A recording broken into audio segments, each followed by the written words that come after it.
Hello, everybody. Season's greetings, happy holidays, and welcome to the Miskatonic Playhouse. Today, we celebrate two particular special events going on right now. First of all, it is the season of multitude of holidays. So, for everybody celebrating whatever you may be celebrating, we hope it is happy and peaceful, joyful, and well, relaxing. I think we're all ready to hibernate. My name is ValyGirl Heather, otherwise known as Heather Ashcraft in my real life, and I will be your keeper today for today's scenario. And today's scenario is the second reason why we are all gathered here today online. And that is because we are celebrating one of the most iconic and enduring authors of the modern time.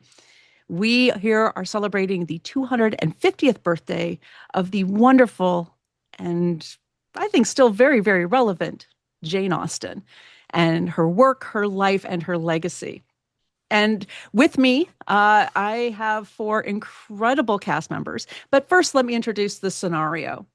This scenario is on the Miskatonic repository, and it is available both in PDF and print. So if you like what you hear or are interested in maybe getting that last minute Christmas gift, that is available to you. And I highly recommend it because as a fan of Regency, and I'm going to hold this up as a fan of Regency Cthulhu, this is absolutely just, well, we're going to have some fun today. The scenario is called The Viscount Who Left Me, written by Zoe Cretney. And this has been a fun one, and I hope you will have as much fun watching what we do as we did preparing for it.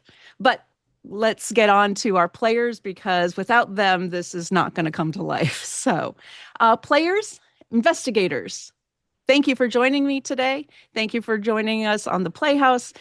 Let's start with some introductions. I'm going to start with my fellow compatriot for Lightless Beacons and friend, Lydia. Hi, everybody. It's great to be here. Happy birthday, Jane Austen, and happy whatever else you're celebrating out there. As Heather said, I'm Lydia, and I'm very much looking forward to tonight's scenario. And who are you playing, Lydia? I am playing Alicia Palmer. And let's move on to another of our a familiar face here on the Playhouse, the embroidered Yeti. Yeah. Hello. Sorry. I'm the person with the annoying online name. I'll be playing Theodosia Harewood, or as she thinks of herself, Theo. So Theodosia or Theo, we will see how that turns out. And next on our list, the lovely Olga. Hello, I'm Olga and I have the pleasure of playing today Phoebie Andino, who is fine with being here to support a fellow creature. And of our final investigator, though by far, far not the least, the lovely and wonderful from Chaosium herself, Lynn Hardy. Lynn. No, excuse me. Obviously, my name is Lynn Hardy. I'm one of the co-conspirators responsible for Regency Cthulhu. And so it's lovely to be here to get to play it. And this evening I'll be playing Miss Kamala Joshi, who is feeling her family's expectations quite heavily, considering that she's just been a bridesmaid, but not yet the bride. But then again, if there is something to be known in the ton, you know it. And if you don't know it, it is not worth knowing. Alicia Palmer, who is the sister of let's just say the bride, and her fellow friends, Phoebie and Theo. Today's adventure begins, let's go back a few years, several years, back to 1814. The date is the 15th of June, in fact, of 1814. And the wedding of, very quick wedding of the Viscount Huntley, Mr. Thomas Huntley, and Alicia's sister, has just taken place. In fact, it is just a little bit the late morning after this wedding.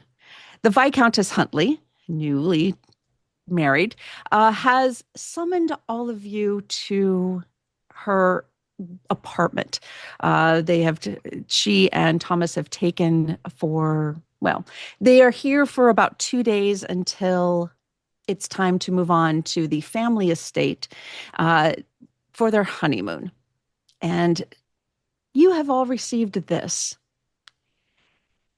The rented apartment is at 12 the Royal Crescent in Bath, the place to be seen and see others here in Bath. You open your eyes and to the knocking at the door to receive the letter. It is Nancy, the lady's maid, and she hands each of you this. If someone could read that. Oh dear, I believe Harriet is in a spot of trouble. The letter says, at least mine says, and I think yours as well. My dear friends, please come quickly. Tell no one. Yours, Harriet. And then the address is the 4th Royal Crescent, Bath. I think, what kind of crisis could strike now? She's only just married. I mean, it was a bad choice, I'll admit it, but... Harriet's think we've just- eyebrows. You go, sorry. Well, I think, my dear Phoebe, you've just broken the first instruction in there by telling us. I mean, I suppose it was going to be quite obvious, but maybe a little bit more careful next time. Oh, you are probably right. Harriet's eyebrows shoot right up into her hairline at this point in a manner that would definitely disappoint her mamma, because she's always being told that her facial expressions tell far too much to the world and a lady should be far more composed. But she's only 17, and so she's sort of still learning her way in society. And she leans over and she looks at this letter, and the eyebrows raise even higher. What can it be? But she's only just married. What could she possibly need us for? What could she want us for? It was such a lovely wedding, and they look so happy together. I have no idea what's going on, but if she needs us, then we absolutely must go. I mean, she's my big sister. Please, Alicia, don't upset yourself. Whatever it is, I'm sure we can fix it. Maybe I'll even get to beat somebody up for you. Oh, that would be so exciting. And she giggles, Right? and the eyebrows go up and down a little bit more, and then sits down and she tries to compose herself and says, yes, well, anyway, yes, I think we should go. Yes. The 4 of you find yourselves, as you are gathering, and find yourself in front of for the Royal Crescent, the door to the apartment that the lovely couple has been renting for the next day or so until they leave. You know they are set to leave tomorrow morning, roughly mid-morning after breakfast, to head to the familial estate of the Viscount. The door opens. Nancy, the lady's maid, opens it, shows you all in to the parlors. I put this together myself. This was actually not in the scenario, I will admit, to give everybody an idea of the layout. There is a lovely, airy parlor room. It is a duck egg blue, generic seaside paintings on the wall, a small fireplace with 2 sofas and an armchair positioned around it, and a central table that is obviously designed for tea service. You are shown into the parlor where Harriet awaits. She has a smile, a little small smile on her face, but Alicia, you know your sister's facial expressions pretty well, and you are knowing that she's putting that on. It's almost like a mask. She's hiding something. Something is not right. Harriet thanks Nancy for her help, and as Nancy leaves, it goes back somewhere into the hallway. You assume probably down the hallway to the kitchen. Harriet closes the door and locks it. And when she turns around, her facial expressions change. The mask drops, and you can see the worry on her face. All of you notice that it doesn't look like she has slept well. You see the kind of darkened under eye circles, and you can see the small lines that appear, when you just haven't had enough rest. She comes back over and tries to speak, but the tears start to come, and she quickly dabs them with the handkerchief. Harriet, darling, what happened?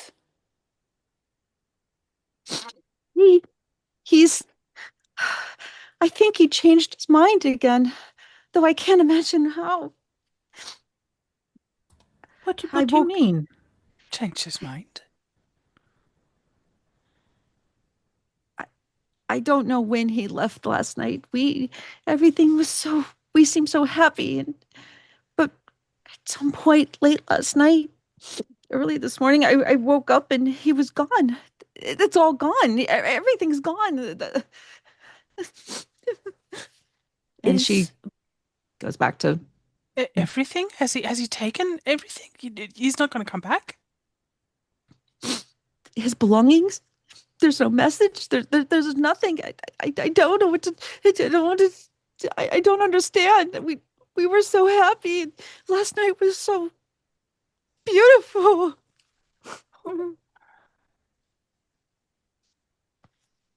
Well, it's a bit late to change his mind, although it is a bit concerning that he disappeared. He wouldn't. He couldn't change his mind. He loves you. He loves you so much, Harriet. We all know that. We can all see it. I mean, it was such a whirlwind of a romance. And yes, he fell for you so quickly. He couldn't possibly have gone. There must have been something else. Maybe it's a surprise. Maybe he's moved all his things out because he's taken a special room for you for a honeymoon or something. Oh, Don't you think so? I would hope so. But it just we're supposed to go to the manor tomorrow. I mean, I don't understand. Do you think he could have gone back to the church? Maybe talk to the bishop. I mean, maybe revoke the special dispensation. I don't know. I why would he leave? Has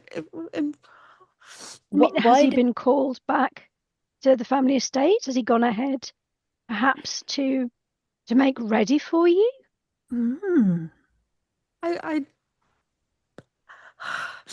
I don't think so. Why his trunk is still here, but there's almost nothing in it. I mean, there's nothing there. And why wouldn't he leave a message? Nobody has seen him since late last night after I fell asleep after we Well, then you are very much married, and there's no revoking that. Yes. Alas. Does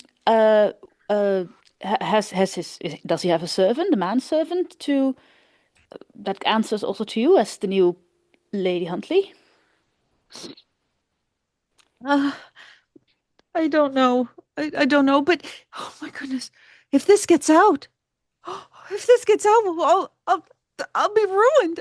The scandal. If this gets out, we don't know anything yet. He might have just fell sick and be taken to the doctors or something. Before we don't know what's going on, there's nothing that could even get out. I can't even go to look for him because if I can't leave. I can't even leave to go ask. I can't ask anybody. I mean, if I ask the servants, I asked Nancy, she would be the only one I would trust. But if I ask anybody else, then they'll wonder why I'm asking. And Oh, Harriet. Oh, yes. Don't worry. We'll find him. We will.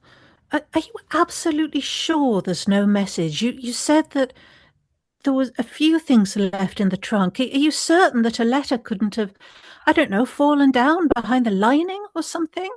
I don't know. I can't even, I can't. Please. And she takes your hands, Alicia, and she just looks so pleadingly in your eyes. Please, please find out. Make sure he's okay. Make sure he doesn't left me.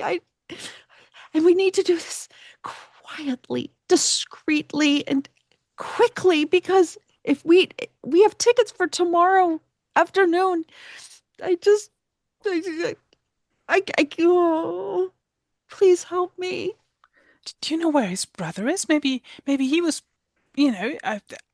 playing a trick on him. I know what that's like. Oh, goodness. Francis is probably in a tavern somewhere getting drinking or whatever. Oh, he's never liked me. He's never liked this. He railed against it. He almost threatened to stop the wedding, but I don't know what his brother spoke with him. I know they argued recently, but I just I don't know what to do. I don't know. There's so little time. We'll do everything we can to find him. I know it's hard, but Yes. try not to worry. I'm sure there's a perfectly Yes. rational explanation. Of course. I wonder if he's sick. He wouldn't have been sick. I mean, there was something in the bed. I don't know if he got sick. I don't know. There was something in the bed. Can you show us? It's, and she kind of points out the door.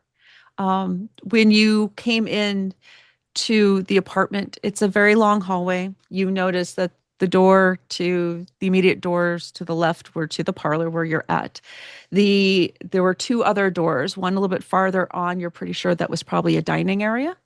There is the door across from the parlor to the right from the front door that has the bedroom. And then there was a small door at the end of the hallway, which you assume is probably the small kitchen. Feel free, look around. I just see what you can find. He's got to be somewhere, but I don't understand. I don't. Don't I worry. thought he loved me. I'm sure he does. does. If he were a rake, he wouldn't have gone through yesterday. He would have disappeared long ago. Exactly. So you listen to Theo. Theo always knows what they're talking about. No, they do have a better handle on things. I will trust all of you. Please, we don't. Please feel free. Look around the apartment. I trust Nancy. If you, she's the only one. Phoebe marches to the bedroom and like she has no scruples. She walks in and she takes the bed, and if she doesn't see it, she will take the sheets and give them a lift, and she will have her own judgment of this rake, this cat of a man that has upset her friend so Oh, much. you enter the bedroom. This is a opulent room. There are gold silks on the walls. There's a washstand, a chaise, a small wardrobe, a large carved ornate four-poster bed in the center. Very impressive. Uh, you do notice a very large old-fashioned trunk that probably belongs to Thomas at the foot of the bed next to Harriet's trousseau. Um, the windows, the doors, it's a bright, kind of a bright, opulent room.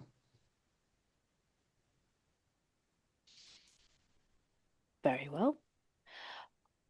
Like I said, I will go to the bed. There was something in the bed, and I will inspect that bed, and I will inspect it with vigor, scientific vigor and rigor. And Okay. You take a look at the bed.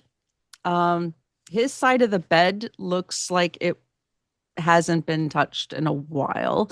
Ice cold. I mean, if he looks like Harriet had just gotten up and uh, you know, her side of the bed looks like she was there all night.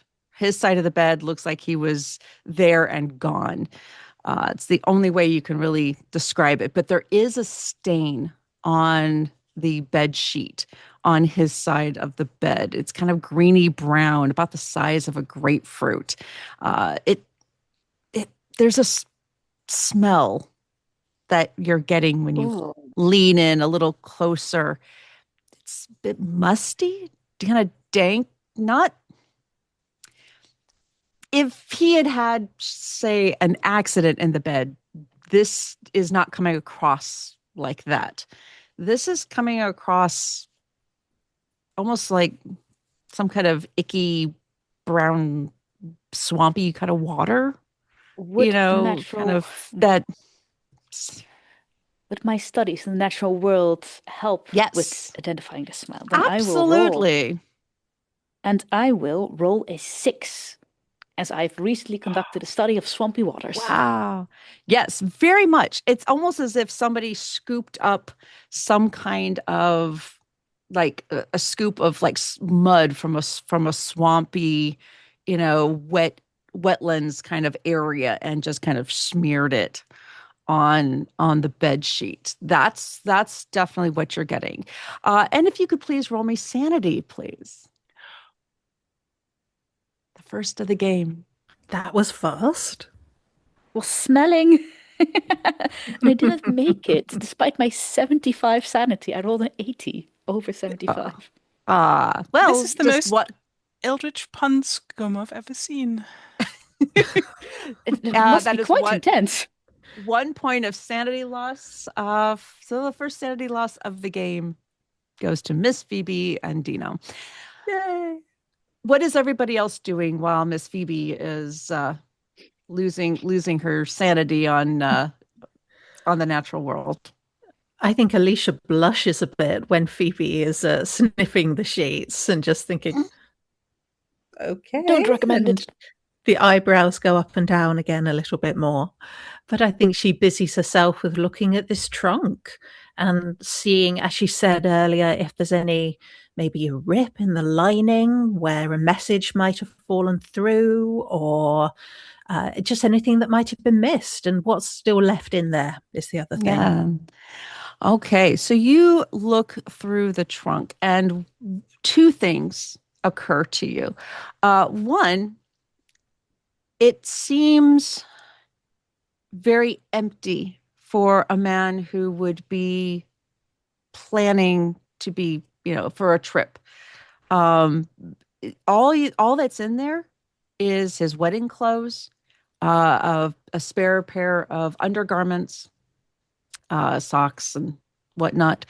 Um, you do find a small scrap of an old newspaper kind of stuck and kind of looks like it got caught a little bit on maybe one of the nails putting the trunk together.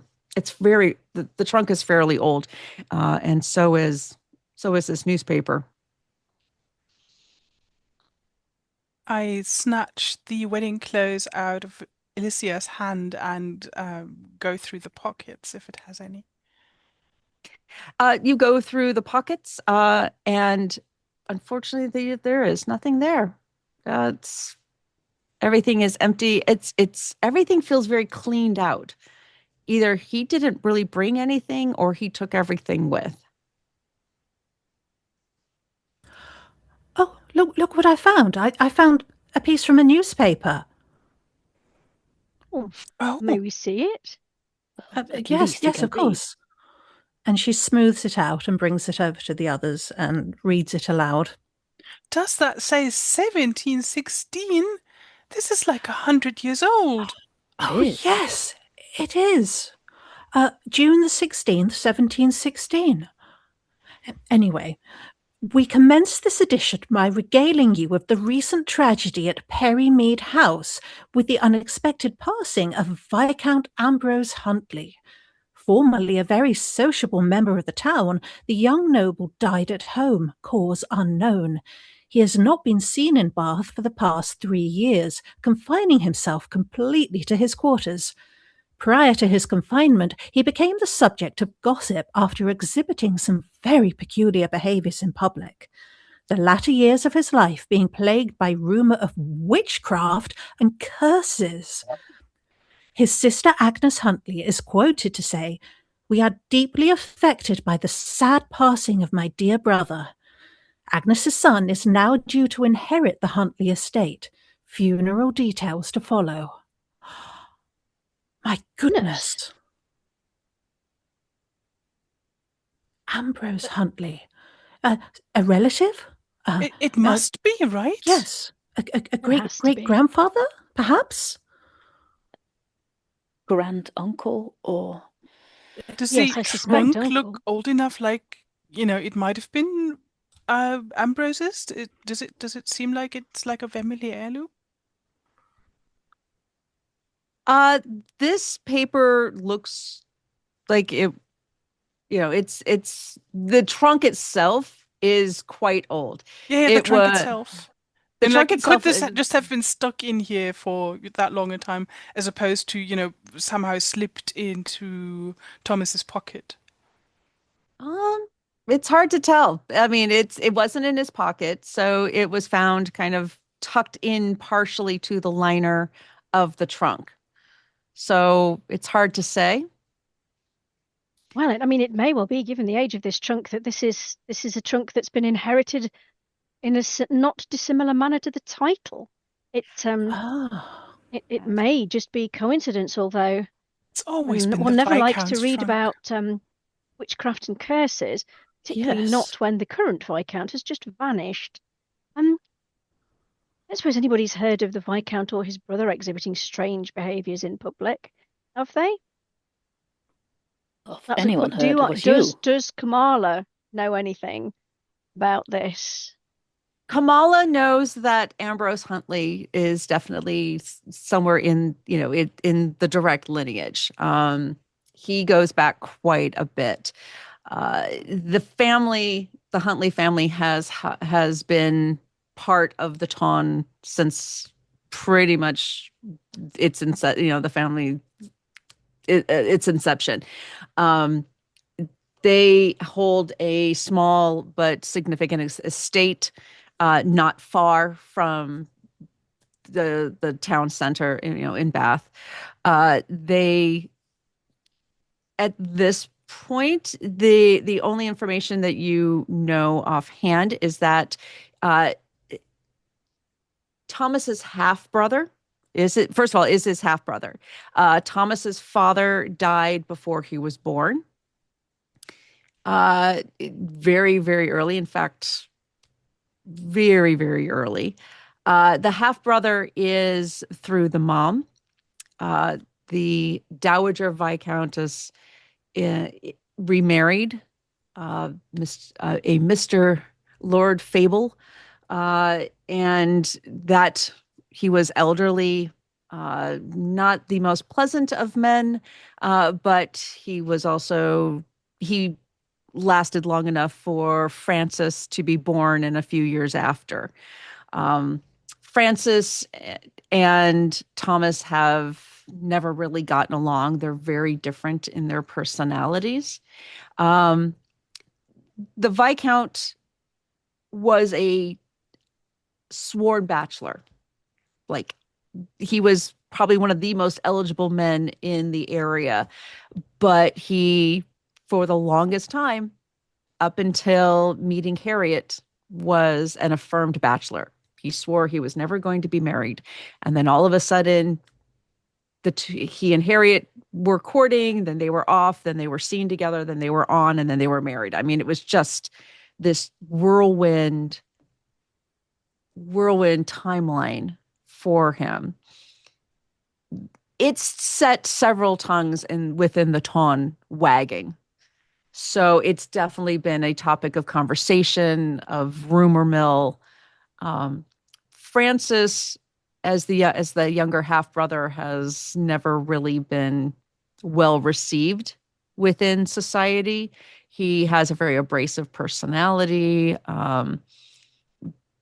Some would say sniveling kind of type. And I'm assuming that he has no claim on the title then, if his father wasn't the Viscount.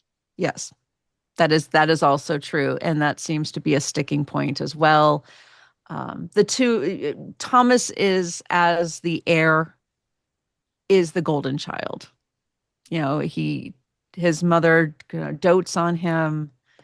It is said very much the, even though he was a bit standoffish and wanted nothing to do with marriage, he's very charismatic, very handsome. But and then Harriet came along, and all of a sudden, everything snowballed very, very quickly. And now you are in the position, Harriet's in the position that she's in.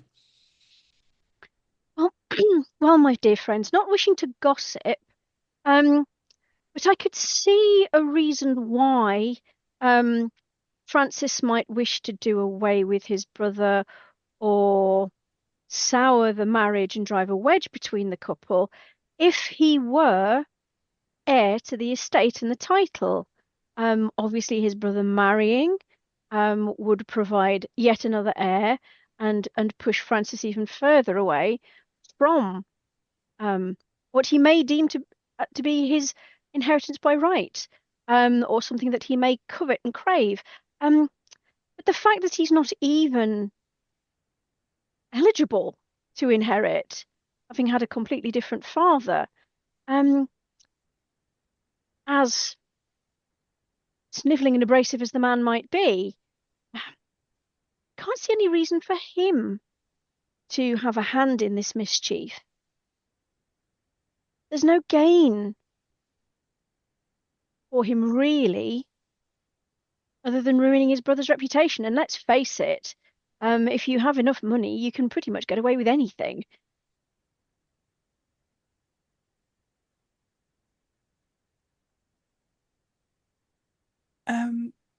I have another question about the newspaper article, please. Do we know where Perrymead House is? Is that the family seat? Yes, that is where they were. The couple was headed to take their honeymoon in the next day. That is the ancestral home of the Viscounts. So he the died. Huntleys. He died in his house. Obviously not. Not obviously foul manner, I will say. Okay. The what is known within society is that Ambrose suffered from some type of mental affliction of the mind. He seemed fine until he wasn't, and the family basically locked him away in the manor house until, and that's where he passed away. But everyone thinks he went quite mad. I hope it doesn't run in the bloodline. That would be awful.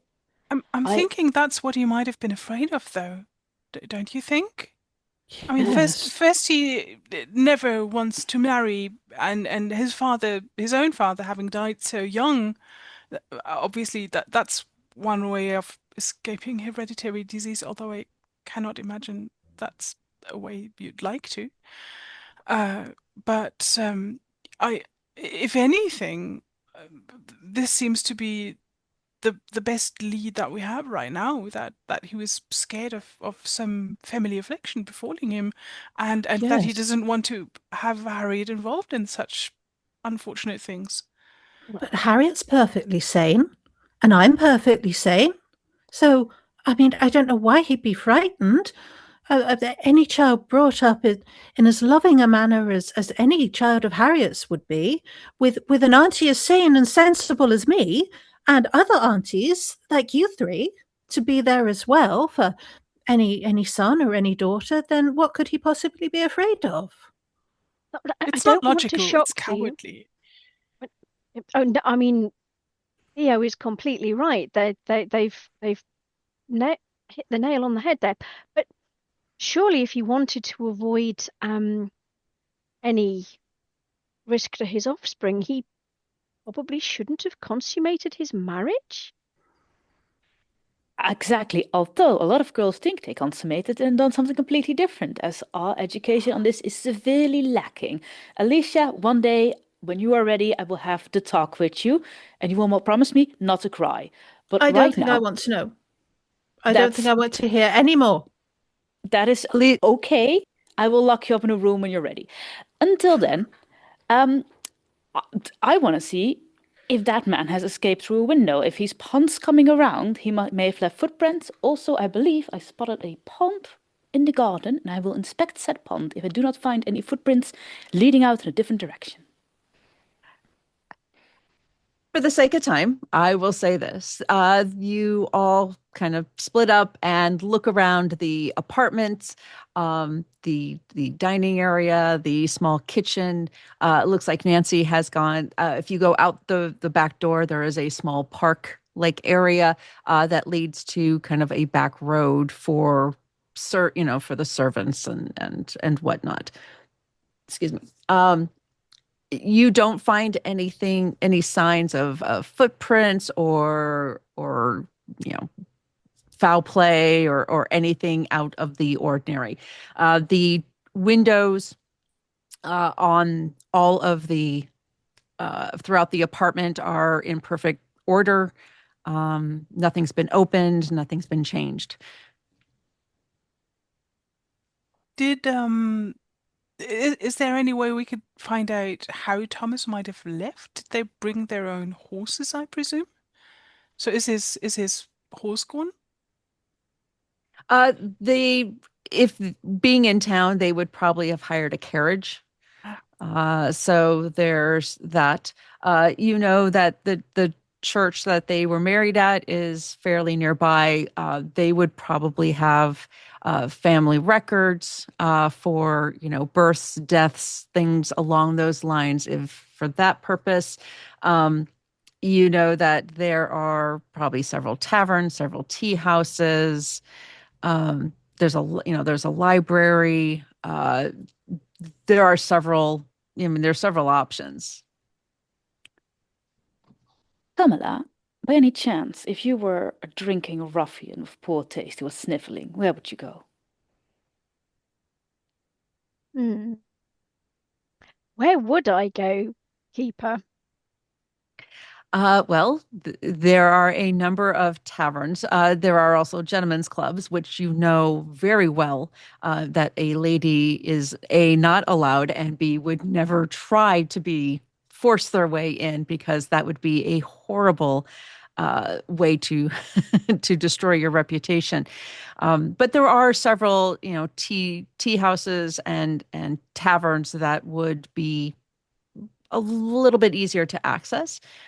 Someone like Francis, you get the impression, would probably try to, if he was going to be drinking locally, could be. There are a couple of taverns that are almost in the immediate area that are probably the closest. If he's still in the area, he might be at one of those. I would urge caution about approaching Francis directly. Remember, our dear friend did ask us to be discreet, and I can't see the Viscount's brother being that. Should we inquire too closely as to the whereabouts of his half brother? Quiet and discreet are not usually words in Alicia's vocabulary, but she is determined to do as her big sister has asked her to do and to not make waves and not make a stir. So she nods along with Kamala and agrees that perhaps they need to be a little bit more subtle.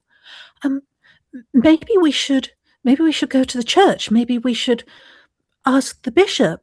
I mean, perhaps if the Viscount was having some doubts, maybe he might have confided in a man of the cloth before the wedding. I think that's a very sensible idea.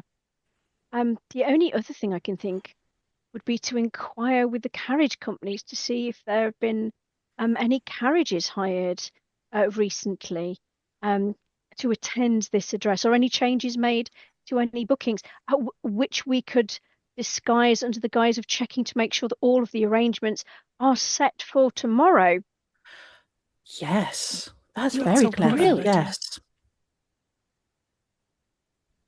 Okay. Where are you headed? What are you doing? I think Kamala is going to head, well, she's going to get the details from, oh gosh, my mind's just blanked. Harriet. She's going to get the details of the carriage company from Harriet, and she's going to go to the carriage office, uh, as I said, under the guise of checking to make sure that all of the arrangements are correct for tomorrow, um, and just trying to very carefully and cautiously then tease out whether there have been any other carriages hired or called on late night. I mean, then she's probably going to have to go and try and find a cab company to see if she can, if Uh, anyone got called in the middle of the night, basically. well, Kamala does, with her connections and her position within the town, is very familiar with the best of the carriage companies, the the higher end ones, the reputable and very comfortable, as comfortable as they can be, uh, carriages. So you're pretty sure you would know roughly one of probably two or three maybe that would be of that level that would be able to check out. As the four of you, I'm assuming, leave the apartment after, unless you speak with Harriet before you go. I don't want to overdo that. I think we reconfirm our good intentions to find her husband Hmm. and and discuss our plans with her maybe, but then leave. Yeah. Make sure she's got a cup of tea and a Yep. blanket and is all nicely settled and not crying anymore. She very willingly accepts your ministrations of comfort and decides she's going to lie down on the chaise for to kind of gather herself. She is quite weary and pretty exhausted. There is a cup of tea Nancy brings in, and Nancy assures you that she will keep an eye on her and everything will be fine. She will let you know, uh, hopefully, if you when you come back, if any changes happen or if any further information comes away, she will try and find you. Uh, you leave the apartment and head out into the Crescent. There is a couple of small boys crying out, latest issue, only a penny. And they are weaving their way through the crowd as people are quickly dropping a penny into their hands and grabbing a small piece of paper. And the boy comes along to you and almost holds one up to uh, paper. I will give the child a penny, and then I will ask him, at what time did you arrive in the Crescent this morning, boy? Uh, just recently. It's still quite early. But if you wish, I have the paper here. Oh, yes, Uh, I do want the paper, child. oh, okay. I don't suppose you saw anyone entering or leaving any of these properties in something of a hurry when you arrived, did you? No. There's another penny in it There's for you. uh well, there's people coming and going all the time. Were you someone did you mean someone in particular? Oh, this house here, and point to the apartment. Oh, no. Didn't see anybody. Not even us arriving. Oh no, I started over there. Would one of your friends know, perhaps? Maybe we were all we've been working our way through the Crescent. I can ask. Good lad. Give him tuppence, basically. Take the paper. Um, Okay. and basically, ask where I'll be able to find him again. What's it Oh, say? The news can't be out yet, can it? Poor Harriet, it Oh, this can't isn't going be. to be good, is it? how convenient. I doubt it. So as you look over the paper, you will Yep, that's it. You will see it is Lady Humwright's society paper. This is why everybody is dropping a penny into these small children's hands. Lady Humwright is let's just say her true identity has never been established, but she seems to know an exceptional amount of what is going on within the ton. Uh, and her society papers, some may call them scandalous, some may call them society rags, and not worth their time. But everybody reads them, whether they are for them or against them, because there's always the juiciest tidbits within. Um, should I read this for everyone? Or just the most interesting bit to us? I think just the most interesting bit. There are bits and pieces of various people within the Ton. Kamala, you recognize, even though only initials are used on some of these, but there is that one segment at the top of the right-hand column that seems to Yes. be directly speaking about the situation. Yes. Oh, goodness. And it could not be an issue of these papers without mention of the wedding of the season. Yes, Miss Harriet Palmer finally made it down the aisle to become Lady Huntley, married yesterday under special license by the Bishop of Bath and Wells. How was such a rare license granted, one may ask? These nuptials could not come soon enough after a certain young lady was spotted with the Viscount unchaperoned behind the colonnades of the assembly rooms last month. But of course, with a love match like this, a short engagement is only too suitable. A bright young lady will always guard her reputation as if it were a precious jewel. It certainly should not be left unchaperoned, lest it should lose its shine. I expect I shall be reporting more happy news of this couple before the year is out. Let's hope their marriage will be longer lived than that of the groom's father. Goodness! This is vile. What a I know. rag of filth. Ugh. I would give this woman a piece of my mind if I knew who she was. I think you would be quite far down the queue, shall we say, Yes. from many of the things she's written. But Quite possibly. This is terrible. We can't let Harriet see this. She's got quite enough on her plate as it is without having her virtue dragged through the society rags. Keeper, with regards to what was in the newspaper about the special license, and Harriet also mentioned a special dispensation of sorts, would Alicia know anything about that, given the family connection there? Or is this news to her? This, you know, that because of the swiftness of the processes that generally are in place. I mean, the courtship went from the beginning to full-on marriage very, very quickly. It bypassed quite a few of the traditional necessities, like reading the bans and things. Exactly. So it's just like paperwork rather than there is a real impediment here. Yes. As far as Alicia knows. Yes. You have religion at 40%, but I'm going to go ahead and give that to you. Okay. Yes. I mean, you weren't there present for when the bishop more than likely had to interview both Harriet and the Viscount. So you're not privy to exactly what was said, but you do know that to bypass all of that, that's probably some of the special dispensation they're talking about, is to be married that quickly. Makes sense. Mm-hmm. Well, then the bishop must know more.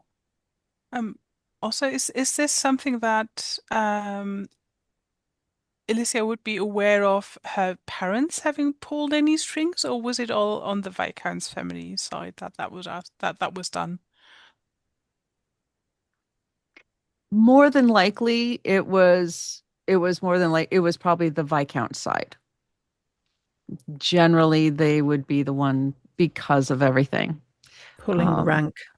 Yeah. I mean, not like Thomas himself would not be capable of doing that, but it's even stranger that none of his family came if they were behind this, or indeed if Thomas, went through all this trouble to make the marriage possible, he would just not bail. Exactly. Hmm. No, Yet I he could. think Harriet was right trusting him. Yeah, no, Yeah. I don't think that he just up and ran. That's not what he did. Not if he had to wrangle the bishop Yeah. and all that. Uh, Let's I would have. I would like all of you to make me a roll real quick. Um, I will let you choose either religion or etiquette. You may choose whichever one you feel is best. Okay, this is the first Ooh. outing for the unicorn dice, so don't fail me, tiny unicorns. Yay. Yay. Oh, they did Well, not. Alicia has the exact same 40 at etiquette and religion. So I'm going to go and say it was religion. And I've rolled an 11 against 40, which Oh, is a hard success. And hard I could success. spend a bit of luck to make it extreme if needed. Nope, not necessary. Did Okay. any did anybody fail? Me, Okay. Phoebe. All right. Phoebe, with all of your studying and knowledge, unfortunately, this is just not one of those areas of academics that you have been a part of. Um, for the I rest don't of care. you, especially Alicia, with that religion role, all of you remember that from in the ceremony, one of the things the bishop added to the vows that was unusual was a line that said, "Till my heart turns to stone." And this seemed to replace the original "Till death do us part." And that seemed a little odd at the time, but you were bridesmaids and looking beautiful, and it was the excitement and uh, everything for the day. So you heard it, and it's like, that's different, and moved on. It For those who rolled etiquette, that does seem like a strange breach of Yeah, proper, Gothic, I like etiquette, it. but this whole marriage with, the special dispensation and dismissing of bypassing all of these processes seems to be just kind of one etiquette breach after another. For the religion roles, that definitely is a departure. That doesn't it doesn't there's something that's just not sitting right with that line. And as far as we know, the Viscount's family are standard Church of England Hmm. Protestants, and Yep. the ceremony was otherwise as you would expect an Anglican Yes. ceremony to be. Right.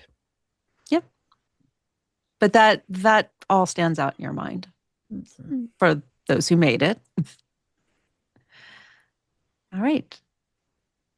Well, I think we definitely need to, or some of us definitely, someone needs to definitely go and speak to the bishop. Um, Obviously, I will be talking to the cab companies. I certainly don't mind if you feel the need to head um to talk to the bishop himself. After all, time is of the essence. Yes, I think you're right, Kamala. Maybe we should split up and two of us go to the bishop and two of us go to the cab company. I think that's a very sensible idea. Since I have last lectured the bishop about the latest science, I think I should not go to the bishop. But I'm happy to support Kabbalah, and maybe we'll find Francis and we'll very delicately ask him some questions. I'd Well, accompany Alicia to the ends of the earth, but I will have you actually, I mean, I will not have you know, because you know more than anybody else how very much lacking I am in etiquette. I mean, I can push choir boys out of the way, but I'm very likely to rub the His Excellency the wrong way. Will you be doing the talking? okay. So we have, if I'm hearing correctly, we have Miss Joshi and Miss Andino going to the cab company to inquire regarding that. Okay. And we have Miss Palmer and Ms. Mix Harewood heading to the church. if I'm hearing that correctly. Is Alicia confident? Otherwise, I am going to, jostle Phoebe for the lower key assignment. Yes, I think, well, she's enthusiastic, let's put it that way. Oh, and And as a member of the family, probably more likely to get information out of the bishop than Yes. strangers would. Yes, absolutely. and That's her Theo, thinking too. I cannot think of anyone like who'd accompany Alicia safer than you. You are a true caring soul for Alicia, and that warms my heart. And I hope you become very happy. As Phoebe takes Kamala and walks away. Okay. Alicia is completely oblivious to any subtext there, and she takes Theo's arm because that's, I think, how they walk all the time. I think absolutely. Alicia just doesn't think anything of this at all, and Just heads off best towards... friend things. Yes, just gal pals. That's what we are. That's how it goes. Holding hands, sharing beds. Yep, that's how it works. And heads off towards the church, I guess. She gives a little wave to Kamala and Phoebe. All right. All right. So we're splitting the party. Of course we are. It's Call of I Cthulhu. love Why this. would you not split the party? I love this for all of you so much. Okay. I am going to go with those heading to the stables, the livery. That's it. That's what I'm looking for. I'm for those heading to the livery. You go to the first one. They do not have any information on that. They were not hired to do that, though they did have several bookings for those who attended, but they were not for the groom and bride. So they don't have much information, but they also can tell you that no, the Viscount has not been here or made any arrangements through them. You go to the second one.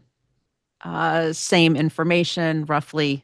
I mean, it was a very, very big wedding, certainly for those coming out to see more than and be seen, really.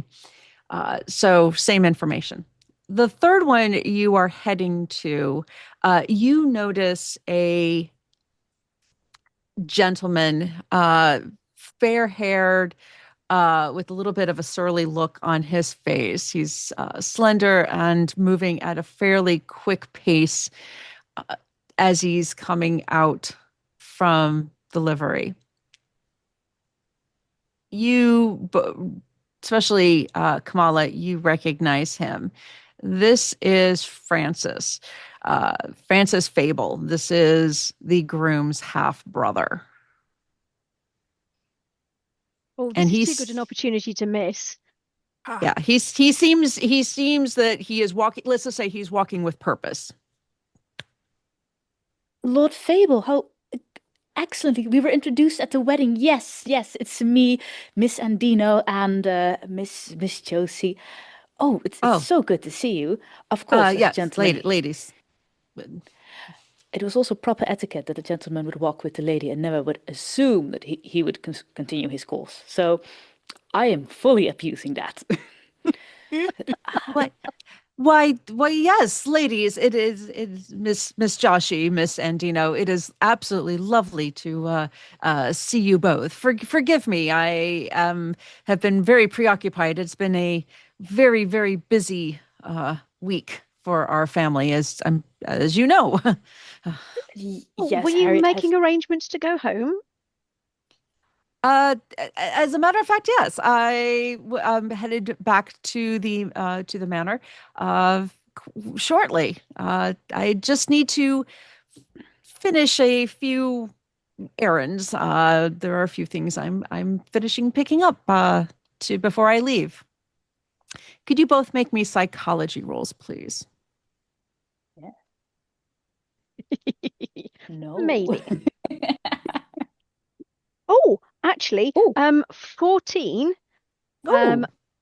and my psychology is 40, so that's a hard success. Very nice. Nice. Good little I have a unicorns.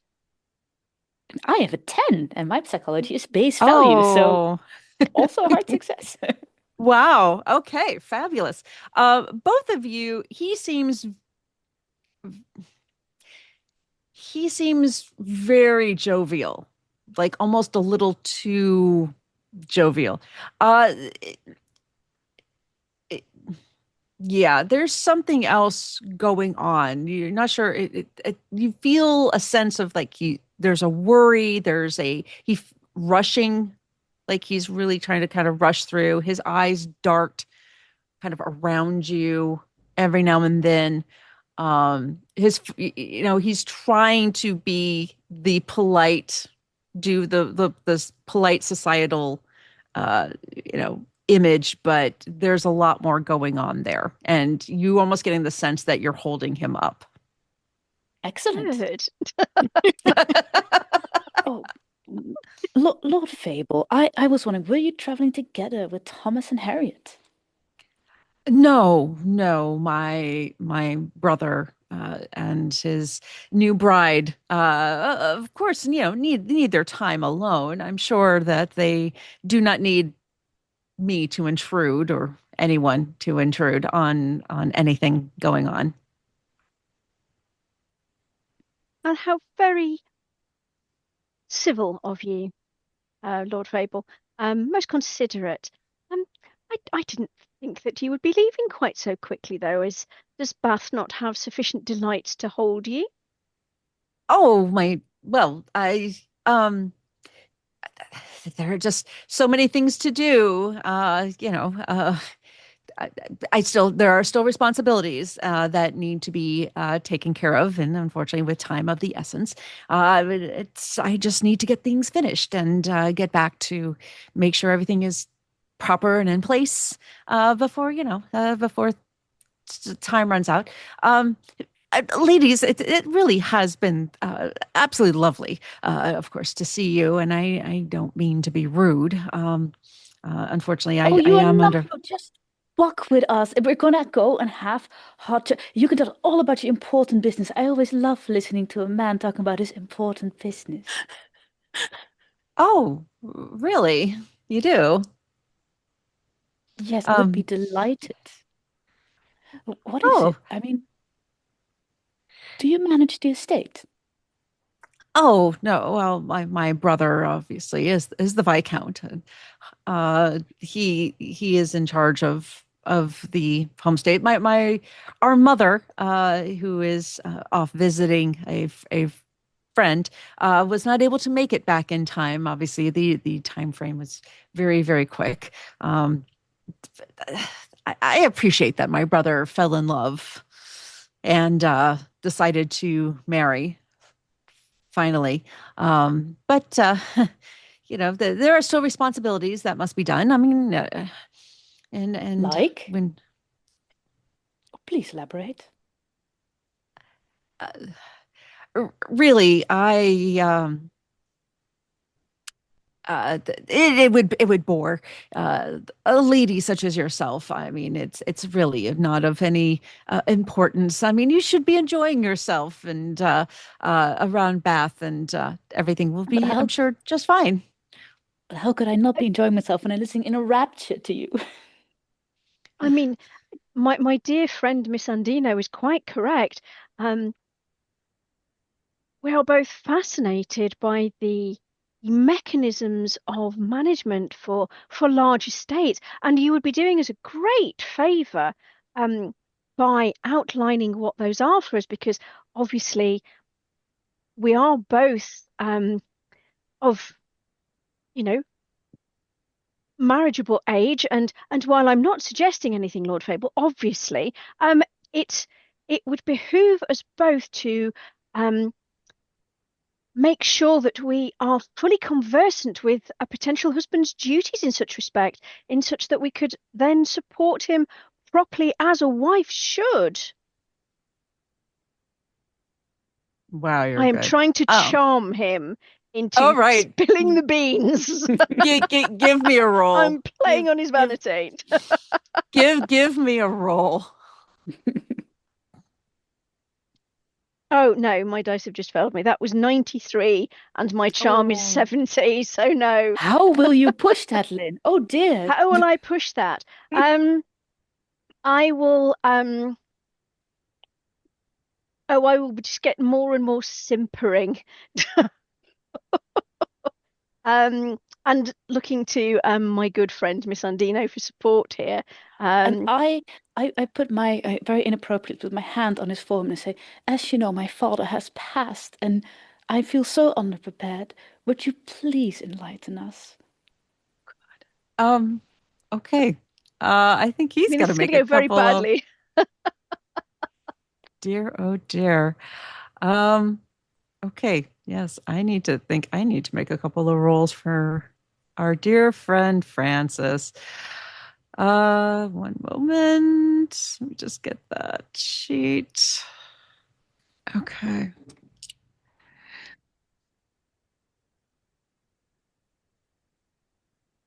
Also, this poor man might realize that he'll never get rid of us until he answers us and I'm has to be kind of forced to hoping that that etiquette. dawns on him. He will have to walk our way, which is the opposite direction of where he's walking. Okay. Uh, well, he did hold out, but um, Francis Francis looks like he's about to say something when the two of you just basically flank him and put all of your charm, turn every little bit of femininity on, and then Phoebe touches his arm, and that seems to stop whatever he's about to say. Oh Well, dear. um mm, yes.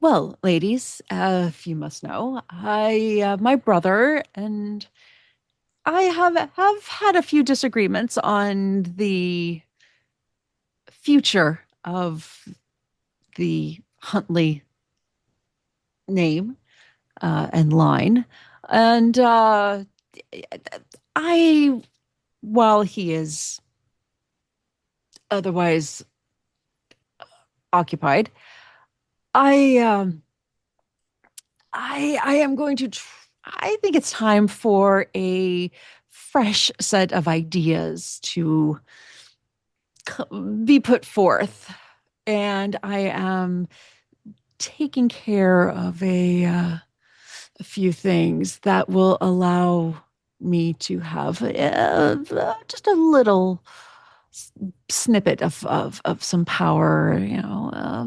I'm expected very soon. That very soon I will be eh, coming into my own here in the Ton, and and he puts his hand over yours, Phoebe, very scandalously. I, Phoebe I, hides in her bonnet, like trying not to gag. I, I think, having such a lovely and woman who is very secure in her place in this society would do very well, uh, possibly helping me uh, in my circle. I adore a You great f- strategic mind. you feel like the oozing of this of just you feel like you need a bath, but he I is do. um, so he gets in a bit closer, like than you I would be I proper. shyly step away. Oh, I am sorry. I've been too forward, but you seem very smart. As I simper while trying to backpedal. Yes, I I am have. gonna. I have I, studied and found a way. I believe that the power of the Huntley line will be in much better hands very, very soon. I shall be more powerful than my brother has ever given me credit for. I love oh, a well, man with ambition. it's been fantastic talking to you, Lord Fable, but I can see that you need to get on. Um, um, we wouldn't wish to delay you any further. Come, Miss Andino. Let's let's away and find some tea and cake, wouldn't you say? That sounds delightful, Miss Josie. Um, we're gonna follow him, right? Yeah.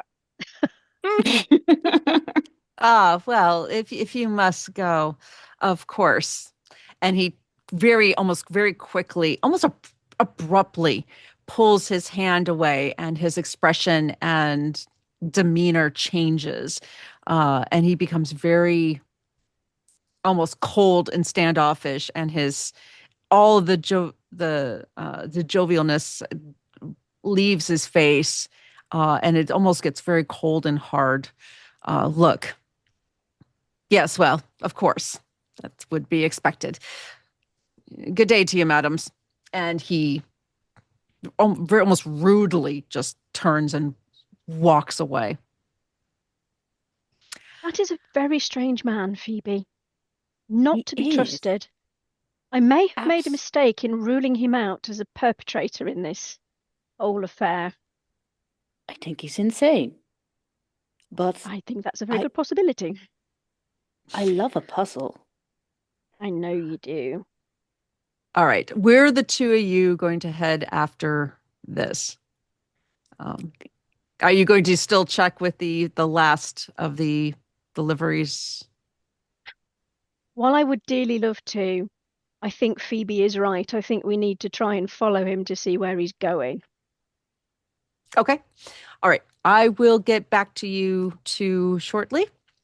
And let's just say that he will start to work his way uh, around the town a little bit. But we are going to shift over to the Abbey, to the Bath Abbey, where Miss Palmer and Miss Harewood have entered. You have come into this beautiful abbey. I mean, obviously, if the bishop himself is here, this is fairly grand. The Ton would expect no less. You, it is the largest church in Bath. It has extensive burial grounds, and both of you, especially Alicia, you would definitely be aware that the Huntley family crypt is here. This is where all of the important names of certain rank and within society are probably buried. So this is definitely the place to find probably records, births, deaths, marriages. This would be the kind of center religious hub of the city. It's an old medieval church, very large columns, extensive side rooms off the nave for choir practice, storage, personal prayer, things like that. There is a large altar and a beautiful medieval stained glass window at one end. I would like both of you to roll me either religion or praise, your choice. Yeah. Well, I do not have a praise, so I'm going to go for religion.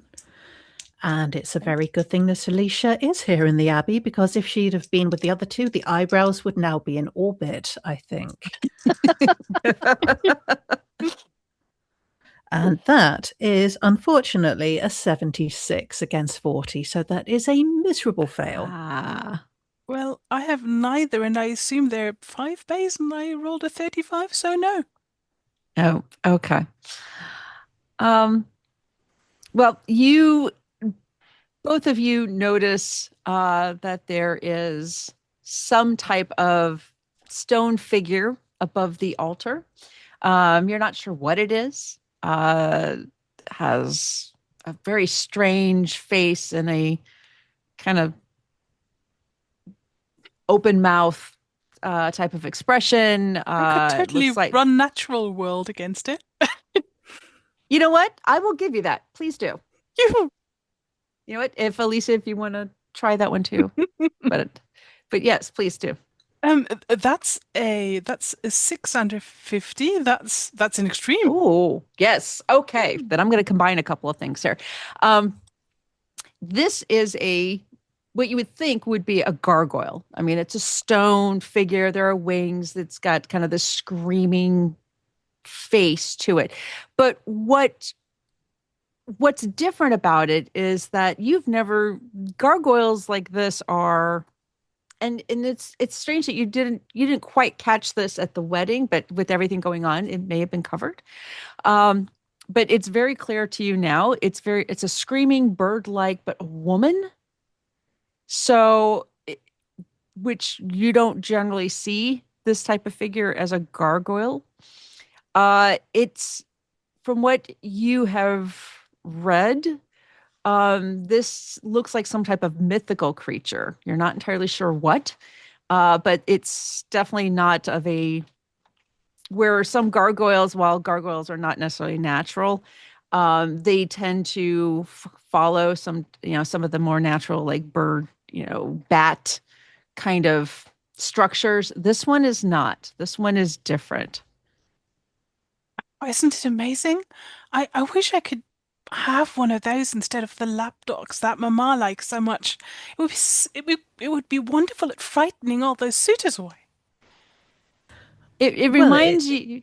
Yeah, it reminds you kind of the harpies or these stories of that have been passed down, these mythological stories of women or female based creatures, sirens, harpies, something along those lines, which seems very odd to be in a church.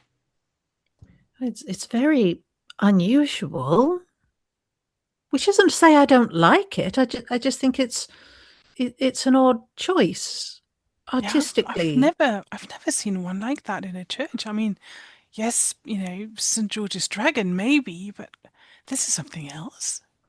Maybe that's what it was, or St. Michael. But where would St. George or St. Michael be? There's only left the dragon or the snake behind. It's very odd, isn't it? And as you are pondering this between the two of you, you hear a kind of a thunk and a oof. Good. What's that? You see a small man that you recognize as Mr. Coupland, the verger here at the Abbey. Steve, you can put that picture up. That would be great. You notice that as you watch him, looks like he's stubbed his toe as he's puttering about doing his work. But the longer you watch him, you realize that as he's kind of talking to himself as he works, the words are slurring a little bit, and he seems to bump into things a little bit more often than he should. In fact, you're pretty sure that he is inebriated, which has been rumored, though no one talks about that in polite conversations. But yes, he definitely appears to be drunk. Oh, good morning, Mr. Coupland, isn't it? Hello. How are you this morning? Hello. Yes. It's yes. Bridesmaids. Were you not? That's right. Yes. Yes, it was a lovely wedding. It was just glorious. It just so much pomp and circumstance around it. It was quite. They were so in love. They Yes. were. They are. And We have to thank you for all the hard work you must have put into the wedding as well. I mean, it was Oh, organized so quickly. You must really have been run off your feet. And oh, quite. yes. It's just, I mean, I was quite surprised at the bishop uh, the Lord Bishop for allowing that without any readings and anything else. But they were so much in love. I suppose he felt that was only right. I mean, young love and all. It's so John. Yes. What are you doing here? Well, we were actually hoping to see His Grace if he is available. Is he around at all? Oh, yes, I think he stepped out for a moment, but he should be back momentarily. Is there anything I can help you with? Would you like a drink? Oh, just a small nip, The before, eyebrows do before he this, comes and then do back. this, and then do this again. Oh, that is so kind of you, but no, thank you. It's a bit early in the day, for people our age. We're not used to such, um, Oh, things. true. I'm forgetting my manners. I do apologize. Come, go. Let us retire. Let us go back to the vestry. We'll wait for him there. Come. And he leads without waiting to see if you follow. Starts heading back into the back where the vestry is. I think Alicia whispers as they follow along. I don't think he's quite well. Yeah, yeah. Well, we had a coachman like that once. It's Oh, um, it's a slippery slope. well.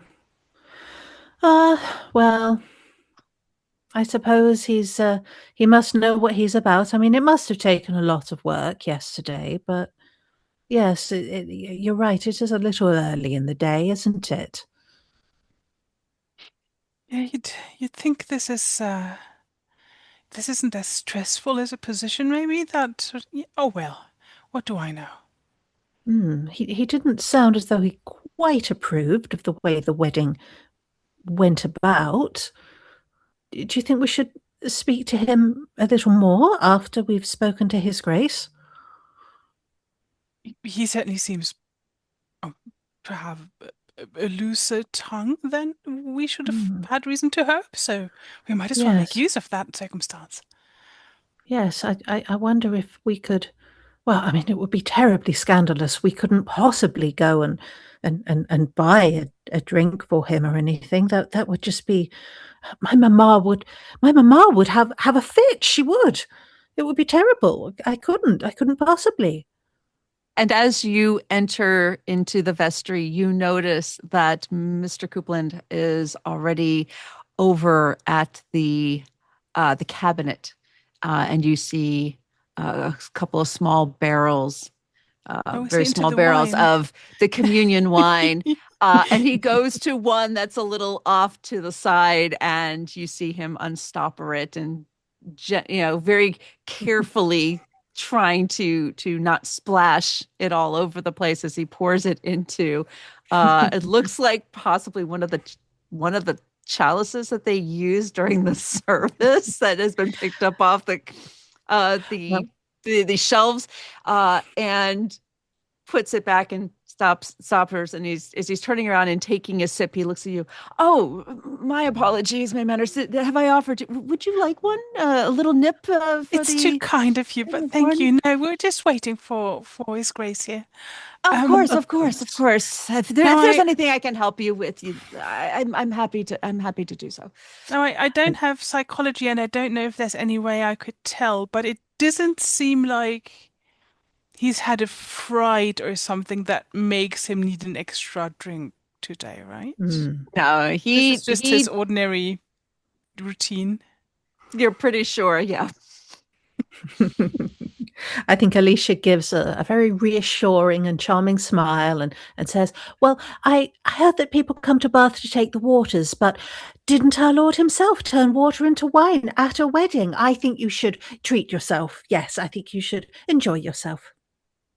Oh, of course, of course. I mean, it's been such a celebration this week. I mean, for all of the inconsistencies and changes uh, well, the procedures being what not followed. I mean, but it is still young love, and I do hope so much better for this couple. And I do hope the tragedies of the past do not follow this coupling as they have in the past. It would be very sad. What sort of tragedies do you mean, Mr. Coupland? And what sort of irregularities? I mean, I know that the banns weren't read as perhaps they might otherwise have been, and everything was done very speedily, but as you say, they were in love. I mean, what is it you're referring to? Oh, goodness. Well, and he puts the cup down and he goes over to a desk and he starts rummaging through. It looks like several books, older books. And I don't know, not that one. Oh, yes, here it is. And he pulls out a book and he opens it up to one particular page. And this seems to be a registry. And you see a list of names, dates upon them. And this is definitely for the Huntley line, the Viscounts, going all the way back to the very first Viscount back in 1633. And one of the things you notice is that the years for each Viscount are not too far apart. You see the dates of their marriage. Yes, as you can see, I mean, the Viscounts, they come in and they get married, and then it seems tragedy strikes.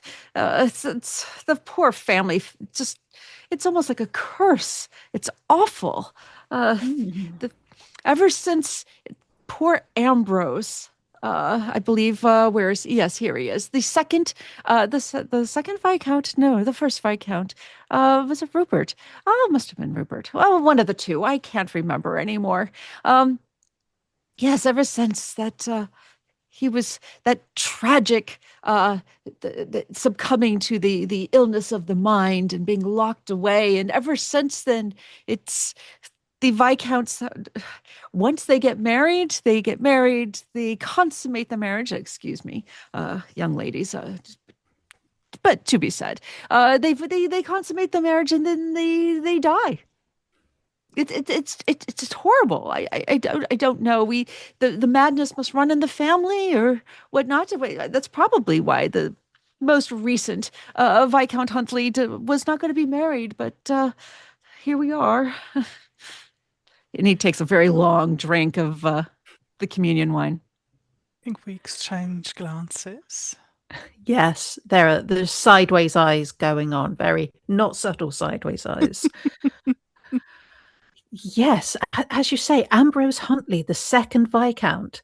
And Alicia gives a very meaningful look to Theo. Yeah, that one. Yes, the one in the note. Yes, so he never married and he never had children either. You're right, 1737 and then 1762. And 1787 and 1814, that's no time at all, really, is it? How very strange. I'm glad Harriet doesn't know. It would have so upset her. It really would. Oh, it's so sad. Miss Harriet Cecily Palmer, to see her written here. I mean, this must only have been written yesterday. It is so terribly sad for her. Oh, uh, you do. Of course, you're bridesmaids. Of course, you would know the bride. How is she? How is the happy couple? Oh, well, well, she is actually my sister. You see, I'm Miss Alicia Palmer, and Oh, if may I yeah. present my very dear friend, Theo Harewood. Well, Pleased to meet you. lovely. Lovely to meet you both. So, your sister and the excuse me, it is the Viscountess Huntley. I'm sure. How is the happy couple? Are they? Is the next Viscount on the way? Shall we say? Blush, blush, blush. Mm, She's going as red as her there can hair, be no which is answer a to very this. bright red. Forgive me. I speak all mirth and no matter. It's just been such a happy, busy time, and uh, just so doing and just to think that none of the Huntleys except the groom's half brother came to witness such lovely nuptials. It's quite sad, but nothing about this marriage has been usual. But oh Yes. well. Oh, To speak of sad and to speak of unusual, well, the truth is, Mr. Coupland, that the Viscount, well, he's missing, you see, and Missing. missing. Yes, this morning, Harriet said he left before she woke up this morning, and we're all Oh so my. terribly worried, and we need to find him, and we're sure that he couldn't possibly have run off because he wouldn't have done that because he loves my sister very, very much, and I Oh won't hear a word against that. well. Was have you spoken with the brother? Have you spoken with Mr. Fable by any chance? He might be able to shed some light. He has been very well. Let's just say that and he kind of looks around. Let's just say that there was a bit of an argument between the oh, brothers. There seems to be, well, I do fear that maybe the illness of the mind that seems to affect the Huntley men um, may be in play on this. In fact, well, I'll just come out and say it. I, while I was doing my duties, and while the groom was speaking to the Right Reverend, the Lord Bishop, well, let's just say the ranting and raving from that room was very disturbing, very upsetting. It raving. Oh, yes. Oh, goodness. You see, Thomas came in for the Lord Huntley, excuse me, the Viscount, drinks a little bit more, came in pre-marriage counseling. He sat and spoke with the Lord Bishop for quite some time, and, well, he got quite loud. It was a little hard not to hear him, especially being that close to the door. And he was raving about curses and monsters, and he was very upset. He said his marriage wouldn't go well, and but he never wanted to sully a woman's reputation, and he seems so torn. He doesn't want to marry, but he loves her, but he doesn't want to hurt her, but things. He had broken his vow about never marrying. It was just such a jumble. Um, That's awful. The It poor man. is. Yes, I feel so terrible for him. It sounds like he was afraid. What is this curse? What is this disease of the mind that seems to run, and this illness? And do you know anything more about it, or where might we find more? ah, between you and me, We there won't has tell a been soul. there has been rumors in the amongst some in the taverns and in the town that it is a sickness of the mind, a love sickness of sorts. I'm almost ashamed to say, but I don't like to gossip. But there are those in the taverns that have said that the family is under a curse from a siren or some creature that was wronged many, many generations ago. Uh, Something that, well, it's impossible, of course. I mean, it's probably was a hallucination, a bit of bad beef or a twist in the mind, something. Um, all I know is that they marry, they consummate, and then they die. It's very disturbing. How And as ghastly. he starts to speak more, you hear a door and sounds someone walking nearby. Oh dear, the bishop. We never had this conversation. Oh, no, of course not. Don't worry. No, no, never, N- never met. Never met. And as he rushes to drunkenly rushes to put back the cup back on, he bumps into the cabinet where the small barrels of communion wine are. And as he rushes out the door, one of them, as it kind of teeters, falls to the ground and kind of cracks open a little bit. Could both of you give me a con roll? Ooh, that's intriguing. 22 under 40. That was a 002, which is Wow. very, very, very extreme success. Excellent. The barrel kind of cracks open a bit, and what you expect to smell the alcoholic sweetness of wine uh, does not come. In fact, what you do get is this musty, swampy, uh, bilge water kind of scent that kind of fills your nostrils.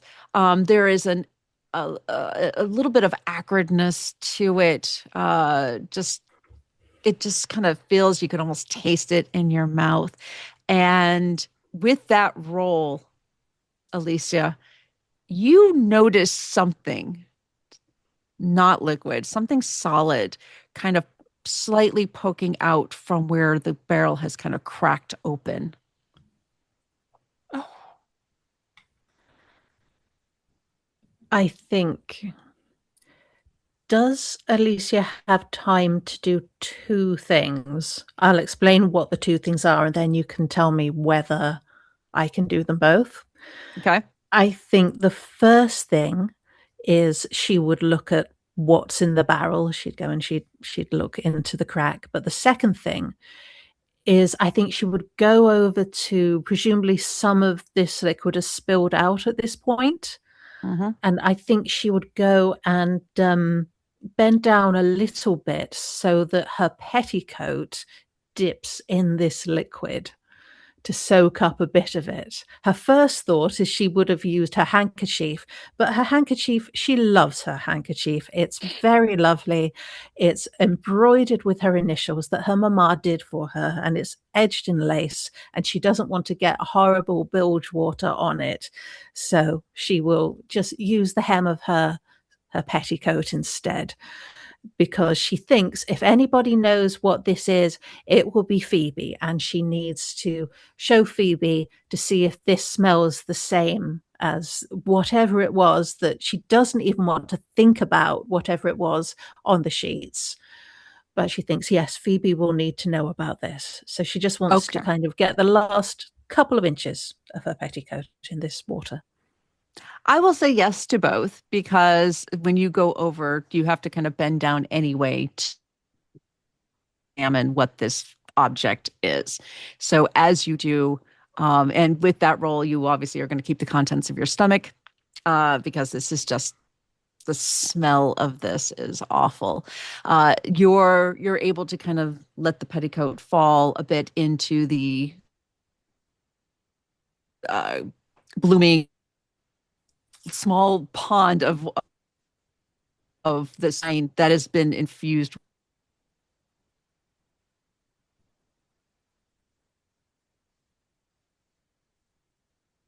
with you notice that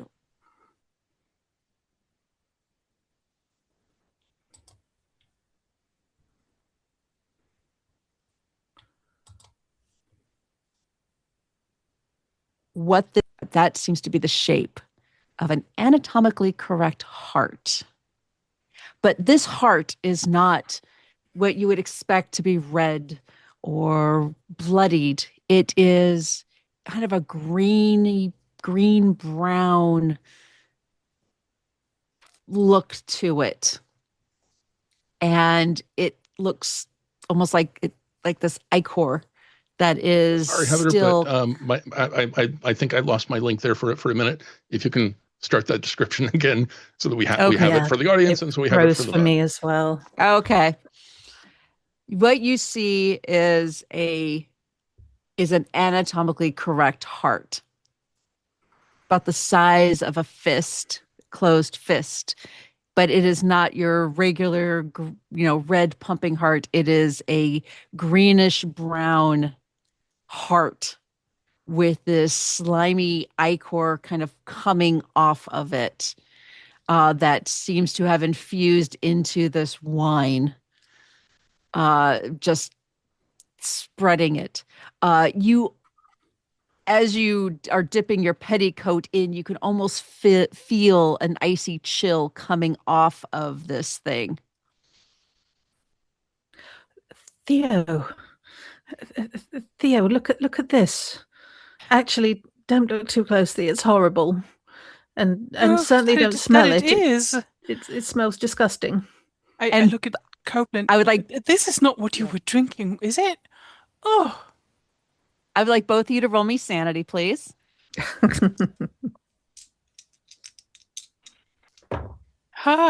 73 over 70. 56 over 55. Just failed that one. So I would like both of you to roll me a d4. Actually, I will. Yep. Yep. Go ahead and roll a d4. I'm going to let you roll your own sanity loss. Because I'm nice like 3 that. For me. A 1, thankfully. Okay. Yes, this is not right on so many levels and very just awful. You hear voices outside the door, and it appears, from what you can tell, they are getting a little bit closer. You hear footsteps coming. You're pretty sure that the Lord Bishop and Mr. Copeland are going to be coming into this room momentarily. What do we do, Theo? What do we do? Should we go? Should we leave, or should we ask the bishop? I don't know. I think we've learned everything that is to learn here. I believe we should go. Yes, let's run. Let's go now. Okay. Ew. And we're just. Are you just leaving everything there as is, or I'm not going to clean this up. This is disgusting. Yeah, definitely. And I think the bishop will know that Copeland cannot, be trusted with a communion wine. Definitely. I think as Alicia's walking, she's trying to hold her skirts out in front of her a little bit so that the wet ickiness doesn't kind of zap around her ankles.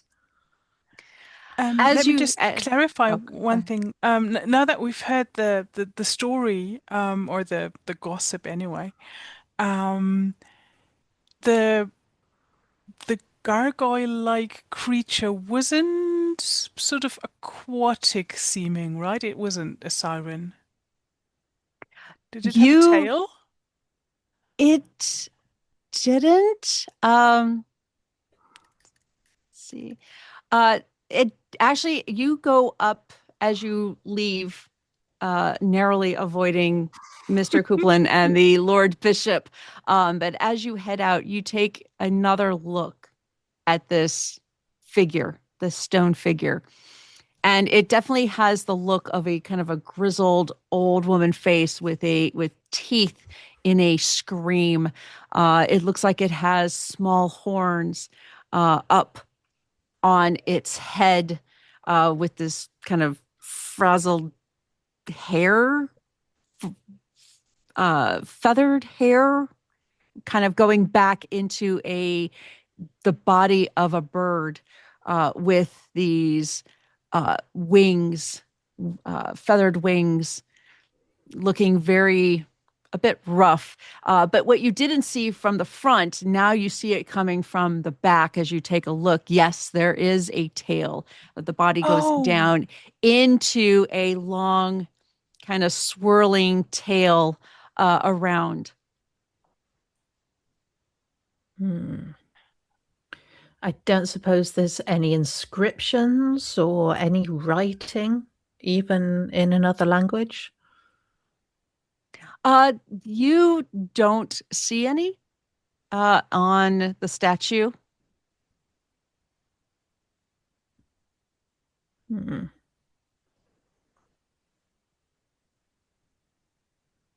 now this thing is intriguing, but we really do need to make a move. Yes, Come on, let's tell the yes, others. yes.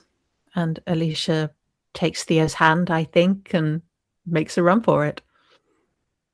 If there's even talk of a curse in the taverns, the gossip must be awful. I think Harriet's glad that she got off with whatever that was in the gossip rag.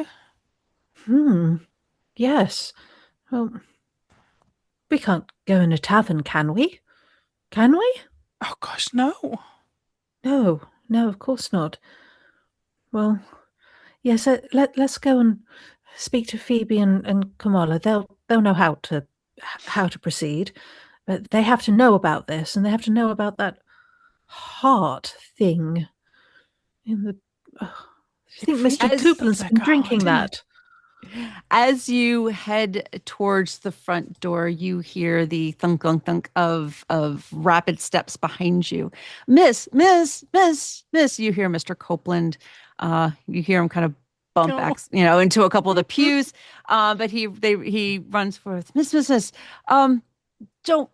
Uh, uh, did you still want to see the Lord Bishop? He's here. He has a few moments.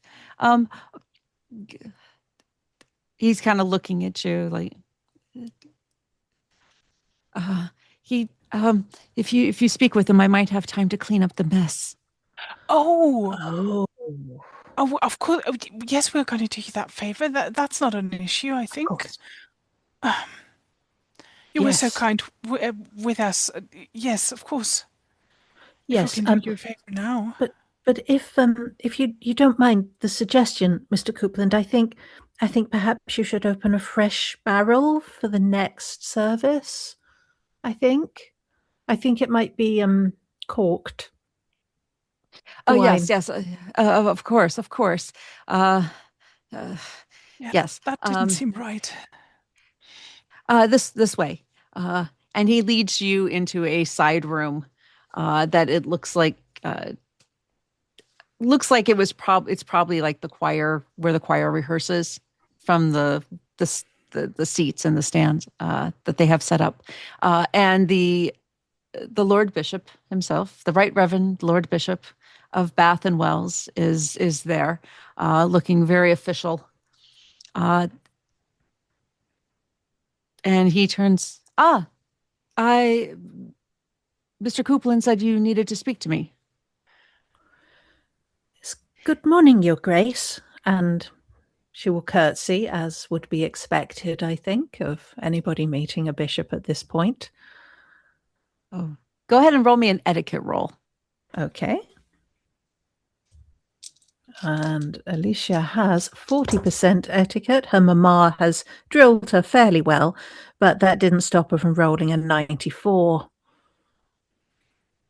Yeah, I fail as well. I think I bow, like I see my brothers do all the time.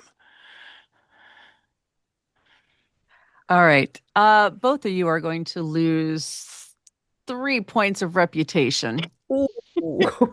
And the Lord Bishop looks a little nonplussed that his schedule is being held up by two young ladies. one with a little bit of a stain on the bottom of her petticoat. Um, yes, well, whatever it is, I am rather busy. So if we could make this brief, very yes. much appreciated. Yeah, yes, of course, Your Grace. We wouldn't want to take up much of your valuable time at all. I mean, we know you must be so terribly busy, and we're very, very grateful that you're seeing us. Yes, I'm Miss Alicia Palmer, and my very, very dear friend, Theo Harewood. We Palmer, were related to the new Viscountess Huntley. yes, yes, Sister of the she was bride, my yes, big yes. sister. Yes, yes, we were bridesmaids yesterday. Yes, yes. Well, how can I help you? Oh, it was such a beautiful ceremony. So, firstly, we wanted to thank you for that, for giving us such a wonderful day yesterday. But Yes. really, what we needed to speak to you about was we're terribly, terribly worried. You see, because the Viscount, well, he's gone. You see, he's just gone, and Harriet That seems to is make him terribly pause. worried. Yes, that seems to make him pause for just a moment. But then he kind of goes back to kind of slightly futzing about, though he's trying to pay attention somewhat. But yes, well, I'm sure everything is fine. Thomas was very persuasive of wanting to marry your sister.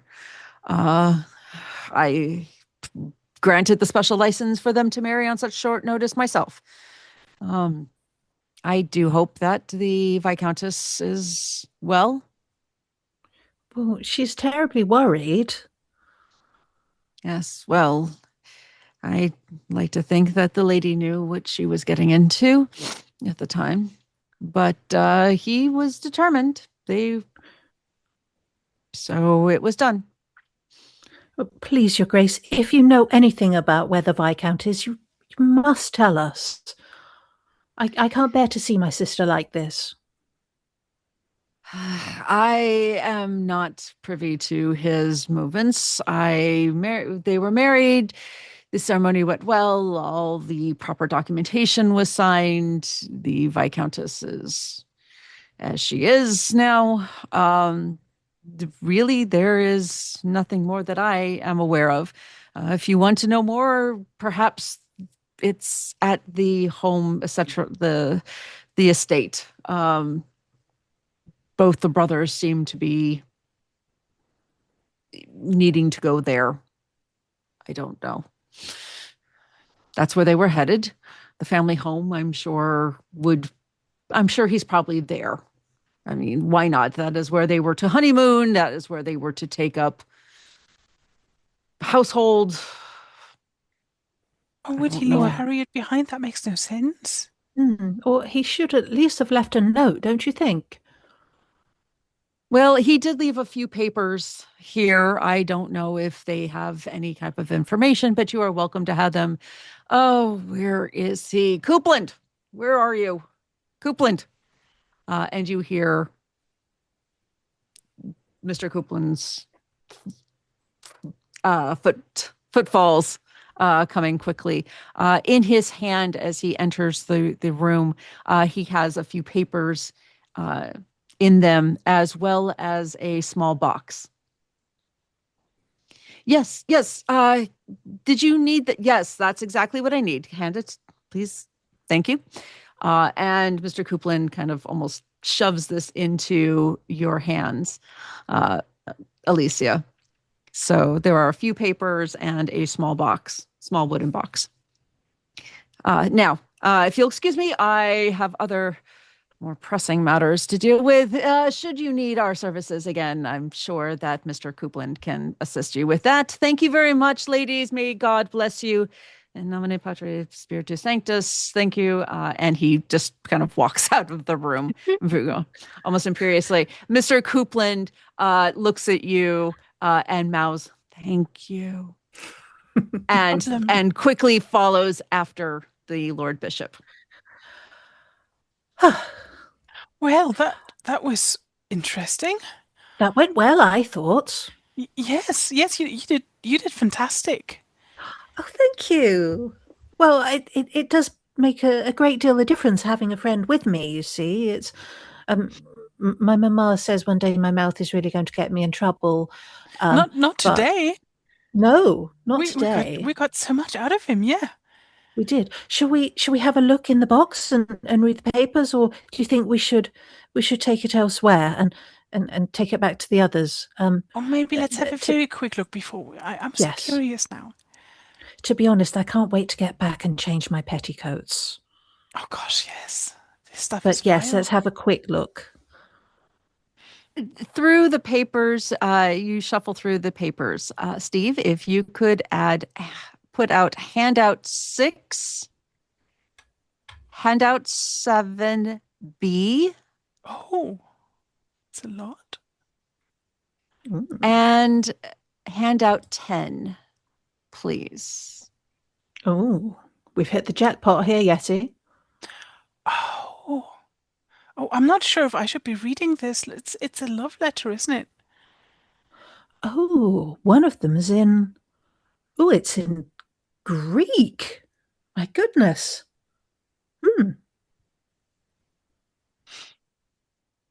Those are the papers that he has. And I've then got no idea. That must be Greek. It is. I have studied some Greek, but of course, Phoebe would speak it even far better than I. I've been studying very hard. You see, Mamma's going to take me to the continent in the autumn. She promised, as long as I didn't do anything terribly scandalous. We're going on the tour, you see. But anyway, yes, we should show this one to Phoebe. She'll figure this out for us. But Yes. the letter from Henriette, I think it's okay if you read that, but I really All right.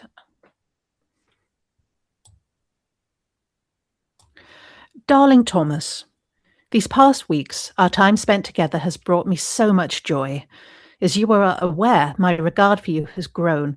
Until this week, every moment our love, though never fully declared, was every day implied. However, your silence this week confirms otherwise. This pains me greatly, as I was under the impression we had an understanding. I would, of course, release you from any obligation, but it has recently come to light that our alliance has not gone unnoticed. A certain Miss Selina expressed that she may have noticed our presence unchaperoned in the assembly room's courtyard. I sorely fear for my reputation, and I believe only you can redeem this. If I am ruined, all is lost. I beg you, please reconsider. I cannot comprehend the reason for your silence. Was every word, every glance, every stolen moment a lie? I still do not believe it is in your nature to deceive a lady, and until this week I believed I knew your heart as intimately as I know my own. I cannot reconcile your actions. My love for you is not one that can be falsified, and I still have faith that this is the case for you also. My affection for you remains unchanged. Harriet. My word. What she must have had to go through. Of course, this explains why her nerves are so frazzled now. Of course, and she's right. She has a reputation to uphold and a good name to uphold. All right, well, there's one more from Ambrose. That must be the former Viscount, the one who yes, who that's was locked away. right. The one with the note in the suitcase. Do you want to read that one, or should I give it another go? My own love, I guess. Oh, this old-fashioned handwriting. I remain still a prisoner in my own home. My mother continues to confine me. Encouraged by my wicked sister, Agnes remains jealous of our love. It is after all beyond her worldly comprehension. Ours is a love that transcends time, religion, and purer earthly attachments? I hear you call every night despite our separation. In my mind's eye, I see you, the future, the present, your own history. I confess, darling, I too see the fates of men whom you have met before, yet I am not afraid, merely awed by your power. The only true love is one that surpasses all that is human. Be assured I am doing everything to escape, and will return to you. Yours eternally, Ambrose. Written on the 5th of January, 1716. I think we need to share this with the others. I think we do. I have a horrible feeling that whoever he was writing to was, well, not somebody that I think his mamma would have approved of. The insinuation that he wasn't insane at all, but that his mother locked him up for an improper love. I thought this only happened to girls. Well, I suppose it depends on who the improper love was. True. So the Yes. newspaper was from June 16th of this year, and well, I guess he had half a year to live after we wrote that. Maybe he married her in secret. Maybe he eloped. He ran away. And then the curse came upon him, and he died because that's what happens after they marry. They die. Maybe they went abroad. But he went back home. He tried to elope, but he didn't follow through, maybe? I don't know. I just don't know. Oh, there's so much to think about. Oh, the others will know. They've got Yes. such good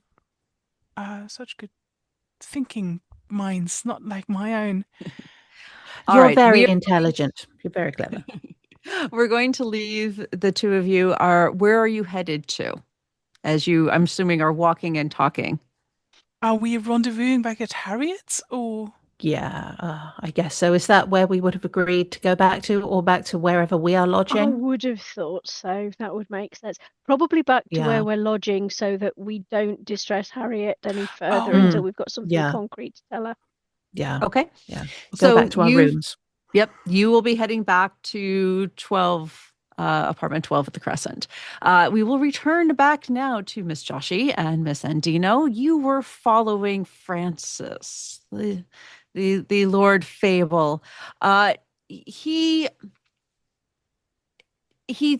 seems to be busying himself. He stops into a tavern for a short time to have, it looks like, a quick nip and a bite to eat. But he's going very quickly. Like, he just wants to this is just a quick stop, and he's doing it. While you are trying to fly casual and not be noticed by him.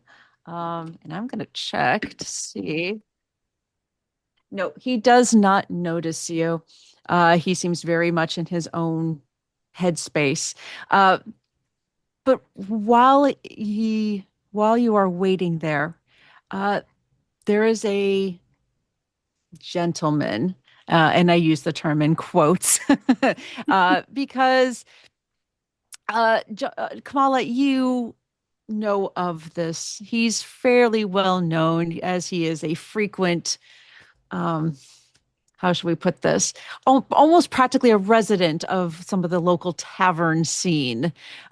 So Mr. Joseph Brown, a rather drunken lout that seems to go from tavern to tavern to tavern in Bath.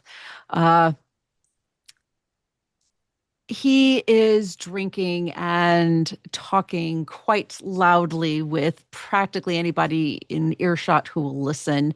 If anyone comes up and shows any kind of interest, he will focus on them until they move away, and then he'll just kind of keep going. And uh, he is talking about the wedding, which is why your ears start to perk up.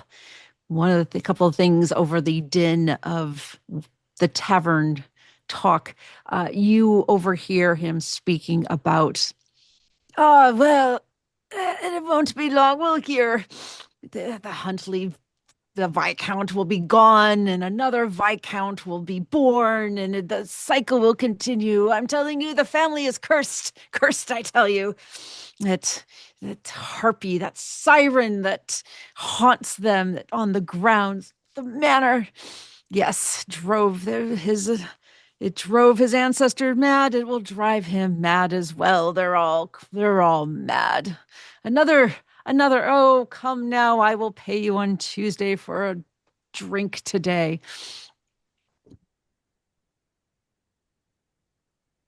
When Phoebe hears this, and she is quite well known with legends, myths, and other things, um, and I carry a book with me of Greek legends. Ah, Would you like a library roll, or would you like an occult roll?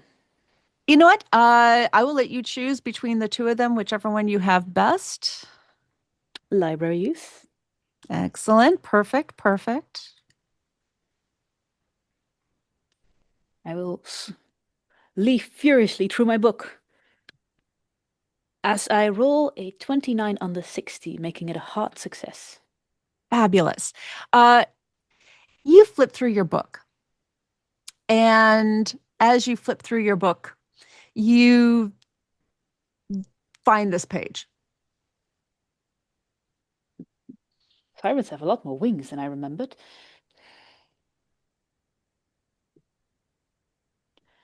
Ah, Siren of Avon.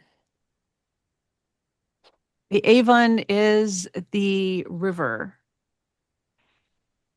that runs through Bath, and you know that there are several very, very nice estates, manor estates that are located along the river. Like the Huntleys, by any chance? As a matter of fact, How delightful. It is a rather big piece of text. Would you like me to fully read it? Or would Lynn like to fully read it, being a native speaker? I can certainly do that if you'd like me to. if Yes. you can do that, or if you would like to summarize, it's up to you. It is quite a bit of I'll text. I'll try and summarize. Basically, the book talks about sirens, um, being creatures that have a relationship to humanity, but also feature avian, are also of avian descent, and have bewitching voices. The fact that they appear in Homer's Odyssey, um, and usually have nefarious intentions. Um, the Romans reckon that they lived on small islands, with precipitous cliffs, jagged rocks, and subterranean caverns.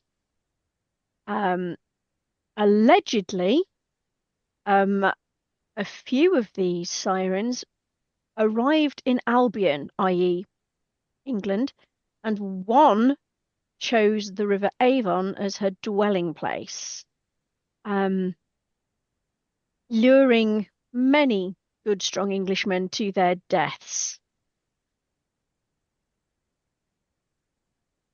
However, the book talks about how it's probably just a myth, but um, certain stretches of the River Avon are avoided by the locals, um, in case they come across this watery witch who sort of like entrances men to drown in her waters.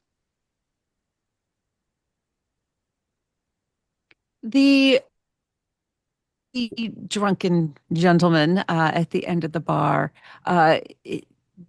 you overhear snippets back and forth, a couple of people excuse me, a couple of people tell him to basically shut up, so that they can enjoy their drink without further. He completely ignores them. As he goes on a bit, speaking about, you overhear, the Huntley name, that no one has cited this, has had has seen this supposed siren, but he knows that this must be, that if if the first uh, if the first couple of viscounts had, well, he very inappropriately intimates that if they had kept it in their pants, that the family would not be cursed now. Uh, um, that you should never, that man has never learned in thousands of years, that you never spurn a siren. Uh, never spur, if you fall, you never should fall in love with a siren, and you should never spurn them if you do, sort of thing. And they have reaped what their ancestors have sown, basically. He's not the most appropriate person to be speaking. From there, you notice that Francis has finished what he is doing and has left the tavern again with purpose. He appears to be headed to the church, to the abbey. Next, do you go in to follow him into the abbey, or do you stay outside and wait? Do think I we need to see follow our... him. Yes, if we don't see our companions, Alicia and Theo, we will follow him in. We can look at the abbey. I mean, Bath is not that big, and we want to work on our religious devotion. Yes, we can certainly go in for to offer prayers for the married couple. If anyone Yes. asks, that's why we're there. Yes. You are across the street from where the entrance of the abbey is, the front door. And as as the Lord Fable comes up to the front doors, Mr. Coupland is coming out, a little bit unbalanced, but he is attempting to come down the stairs. He stumbles a bit, almost into Francis directly. The two have a few words, and then Francis seems to be angry and yells a bit. You can't quite make out what they're talking about over the hustle and bustle of the some of the carriages and the folks on the street.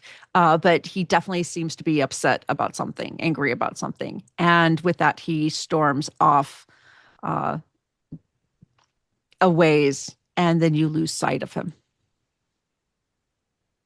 Actually, told. Interesting. He should be coming here, though. You don't think he's looking for the Viscount as well, do you? That could be. But I'm also a bit worried that he may have stormed off in the place where we're staying, and I kind of want to check up because I expected Alicia and Theo to be here, and I had such faith in Theo, but maybe it was a tad optimistic. We can always talk to the good Verge over there and see if he could enlighten us. Oh, Verge, Mr. I'm so sorry. Could you? Oh, yeah, yes. Hello, hello. He seems a bit shaken from his encounter with Francis. Yes, forgive me. You look familiar. Oh, the wedding. You too. You must be with the other two that I spoke with earlier. Oh, yes. Is Yes, everything okay? Are you all right? We saw that gentleman abusing you just now. I mean, that most uncivil behavior.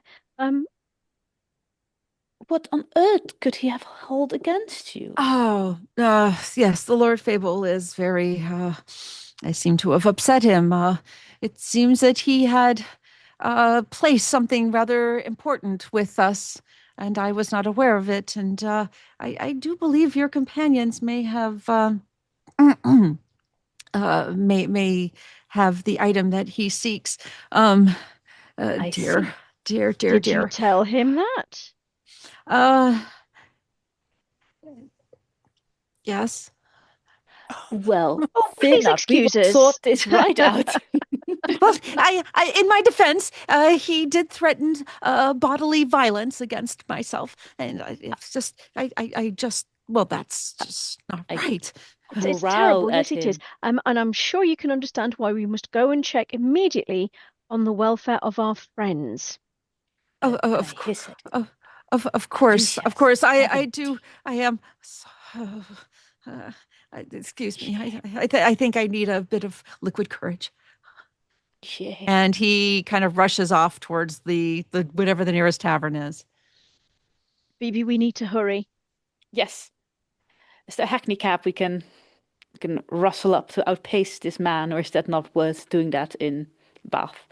No, I mean at this point you figure that it would probably just be faster if you just quickly, but hopefully not No. too quickly. You manage to get back to the apartments without sullying your reputation too much.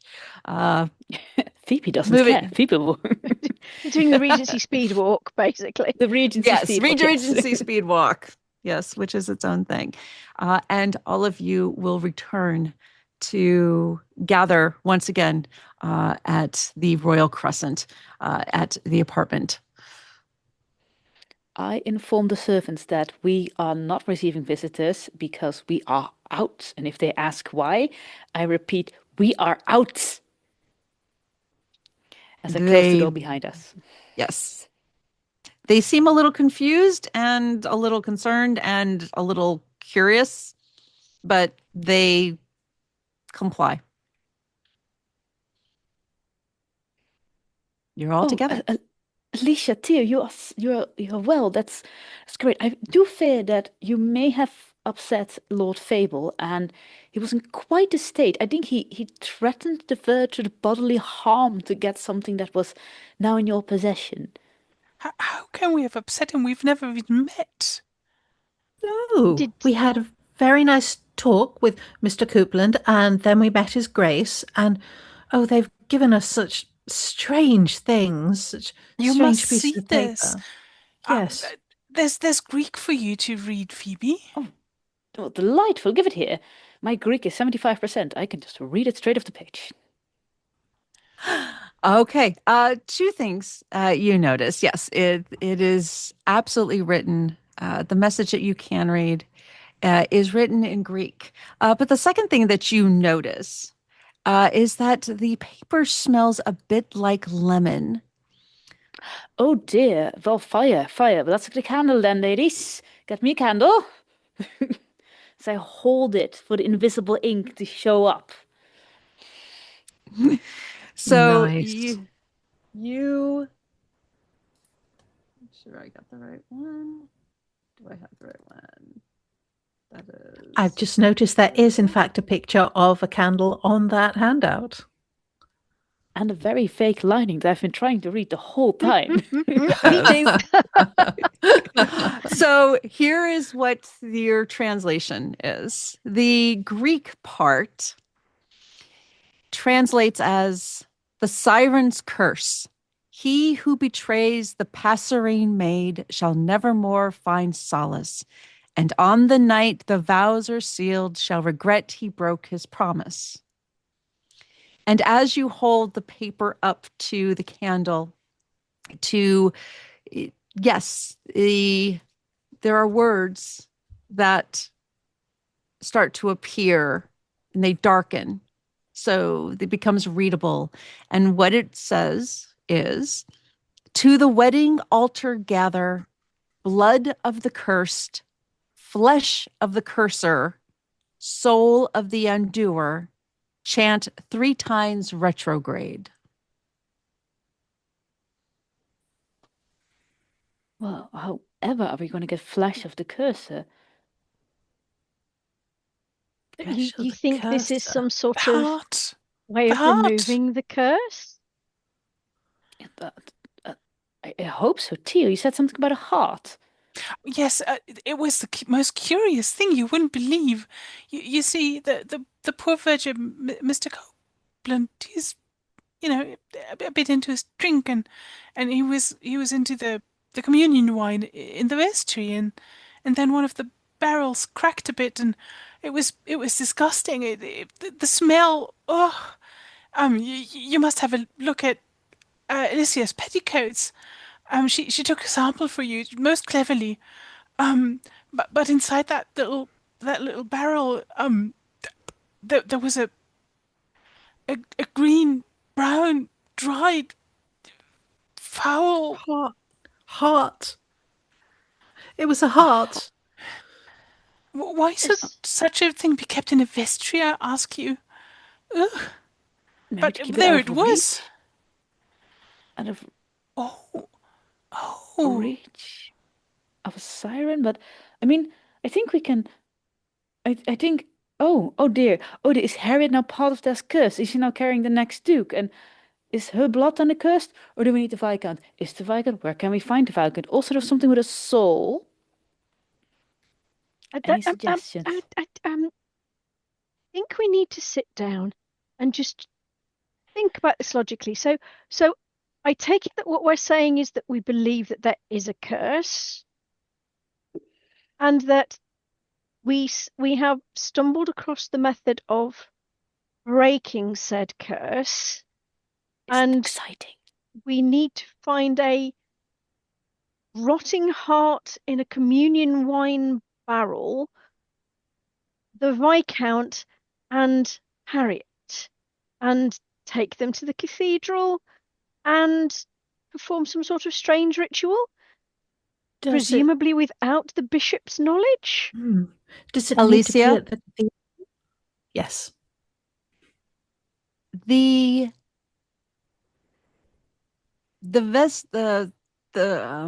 Mr. Copeland handed you papers and a small box, which we have not looked in yet. Yes, I think she will put the box down on the table. I assume we're all sat in the parlor at this point, and rather gingerly opens the box, keeping it as sort of as arm's length as much as she can, because she doesn't really want to see what's inside, although she totally does. And so sort of flips the box open like that and rather gingerly leans over to see what's inside it. Well, you won't have to roll sanity twice for it. Oh no. It's a heart, isn't it? It's a heart. The heart, another heart, two hearts. Could you box it up for us? You open the box enough, and Kamala and Phoebe get a glance at the greenish brown heart, about the size of a closed fist. The smell of that swampy, musty, sweet ick smell. Believe it's a match. Starts to permeate out. And I would like the two of you to roll me sanity. Ooh. 18 on the 74. Oh, 58 over 50. So success, you will take 1 point of sanity loss. For those who fail, it is, please roll me a d4 and let me know how much sanity you lose. Okay, unicorns, please be kind to me. Go unicorns. Unicorns fell on the floor, so let me get another die. Escaping unicorns. It wants no part of this. I was going to say, they've taken one look at the heart and decided that this is not a good idea. They noped right out. They Unicorns totally and noped sirens. right out. Yeah, Enemies forever. Obviously. Oh, and my green dice have just completely told me over. That's 4 sanity. Oh, I've just lost. Oh. Lovely. I had also noticed. Kamala is rather shaken. In fact, she's horribly shaken by the even the idea that curses and things are real, and that there could be the possibility of such a creature as a siren existing in God's marvelous universe, um, and has gone quite pale and has probably produced a fan from somewhere and is fanning herself quite furiously. I think what you need is a sweet tea. Yes, tea. Tea all round. And I need to change my petticoats. So all of you have now seen the heart. The curse has been laid out, and it is now midday. A bit of tea, I think, to settle the mind, as our four brave investigators will be kind of regrouping and figuring out their next move. Though everything seems to be pointing in one direction for the moment. The Perry Mead house on the River Avon, the ancestral seat of the Viscount Huntley line. Investigators, you have spoken with some of the folks here in the area. You have come across and even confronted the half brother of the missing Viscount, Mr. Francis Fable. What is your next step?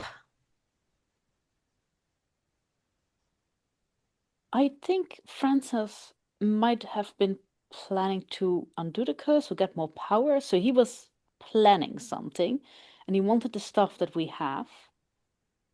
And the siren's curse, to repeat it, is he who betrays the passerine maid shall never more find solace, and on the night the vows are sealed shall regret that he broke his promise. Then the hidden text we revealed through the hidden ink. To the wedding altar gather, blood of the cursed, flesh of the curser, soul of the undoer, and chant 3 times retrograde. So if we chant the curse backwards, we have maybe the flesh of the cursed with hot, and the blood of the cursed. Is Harriet now cursed, carrying the next line? I am. It's a very good question, but in all honesty, like this horrible, this horrible Francis, I wouldn't actually think he's capable of undoing the curse. I'm sure he was trying to make sure that Thomas is being met by the curse faster, so that he can, be the only heir of Why the do I have a Huntleys. horrible feeling that he's hoping to woo the siren himself to gain Oh, power? Ooh. Uh, Well, would say no man can be that daft, but maybe looking at him, men can be very, very silly sometimes. very daft. And if he's desperate enough for power, that would certainly make him powerful. I think we need to get to the family's home. I think we need to see what's going on there. Um, I think we need to see if there are statues of the previous Viscounts. It's a strangely accurately man-sized, apart from anything else. Um, With my I mean, Phoebe found a passion. picture of this siren in a book. Phoebe, Yes, show them, show them. I show you the picture. oh my goodness, that's her. That's the strange gargoyle from inside the church. Oh, God, wait, that's Yes. inside the In the church. church? Hmm. There's a huge statue of her. I don't know how we didn't notice during the wedding. I guess we must have just been too preoccupied and busy. But yeah, that's her exactly. The wild hair and the long tail and a spitting image.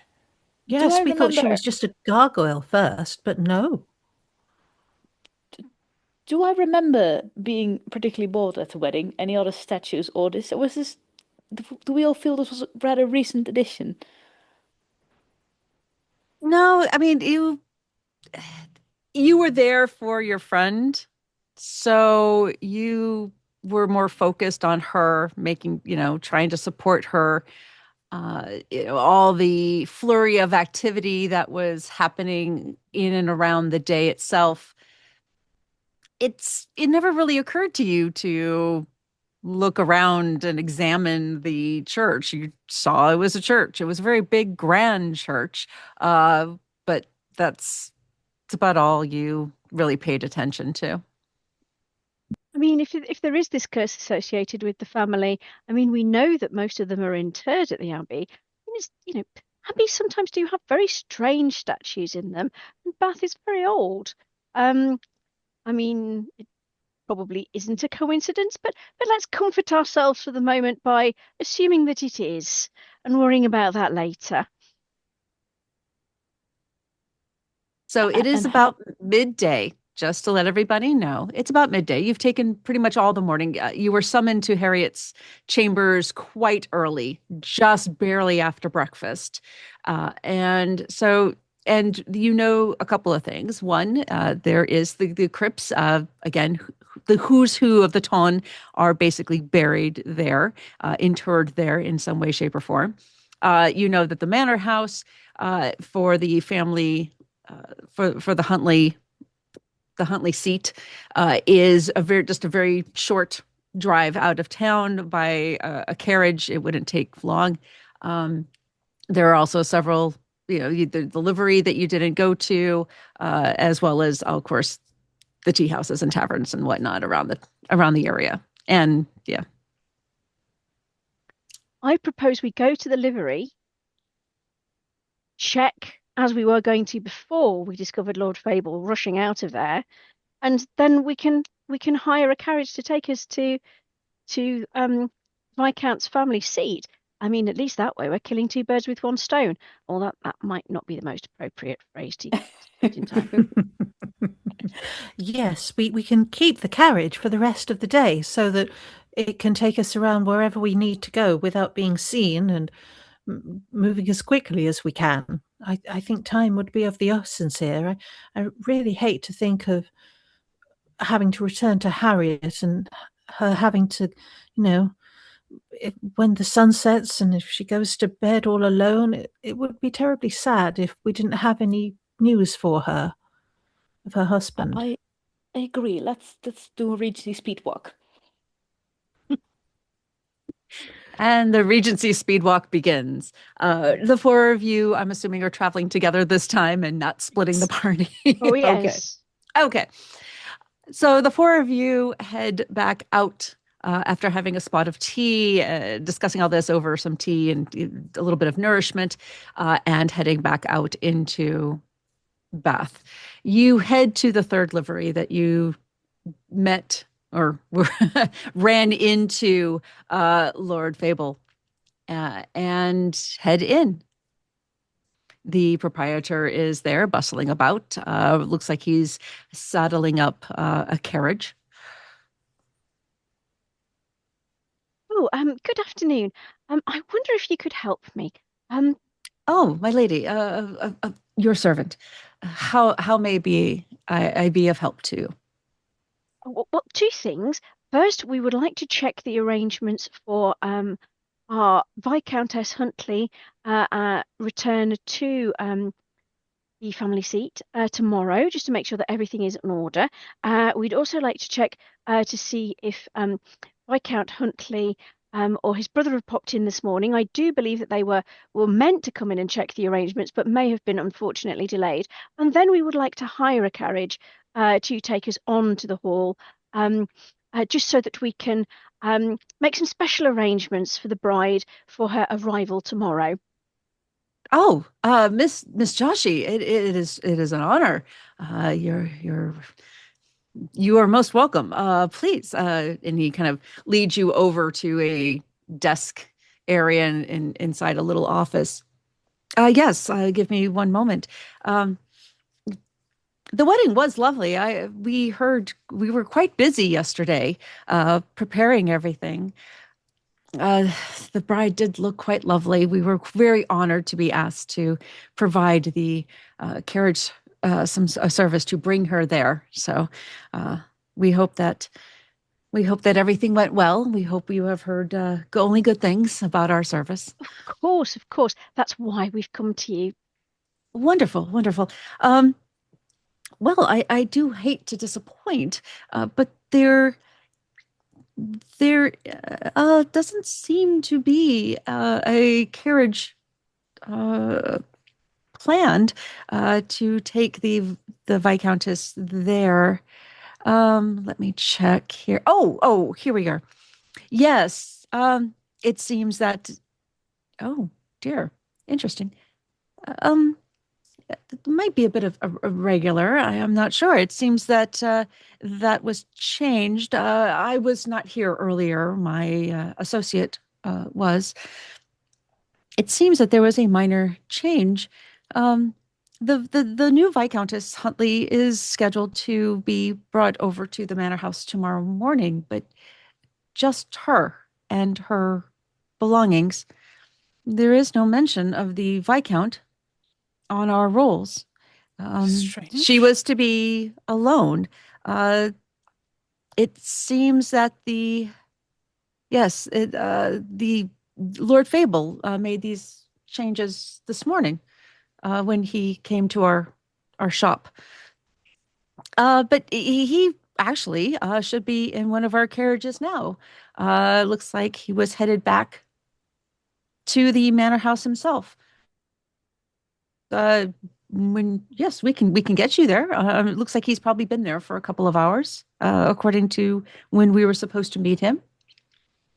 Oh, that would be most expeditious if you could arrange that for us. We will leave straight away. Yes. I'm sure the Viscount's just gone on ahead by horseback, to presumably meet with his half brother to make arrangements for that side of things. Manorial business, obviously. Oh, of course, the groom preparing the way to bring his Yes, lovely yes, bride. that. It is a bit unusual, but the whole I mean, young love, right? Wanting to do something Exactly. special. Of course, of course. Me a charm roll. Kamala, Oh, just want to be come sure on. we're not gonna fail. Come on, unicorns. You know. You can do it. No, unicorns can't do it. That's 97 over 70. It's at least not a fumble. Okay. You don't fumble, but you're pretty sure that discretion is not going to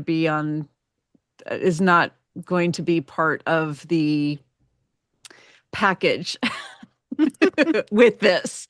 So you're pretty sure there's going you might be taking a bit of a reputation hit by being involved in something that is probably going to blow up into quite the scandal. So yeah. Um, but it's not happening yet. But if it was, you would take four, but that would be at a later time. So he finishes harnessing up a small carriage that he looks like he was kind of cleaning up and preparing anyway, and he offers to drive you out to the Perrymead house himself. You're pretty sure that that's because he wants to get as much information as possible before he starts talking. Do we need to be worried? I say when I hope he's out of earshot for a moment, busy with the horses. Do we have to be worried about meeting Francis? Yes, I I think we think, do need to be worried about meeting Francis.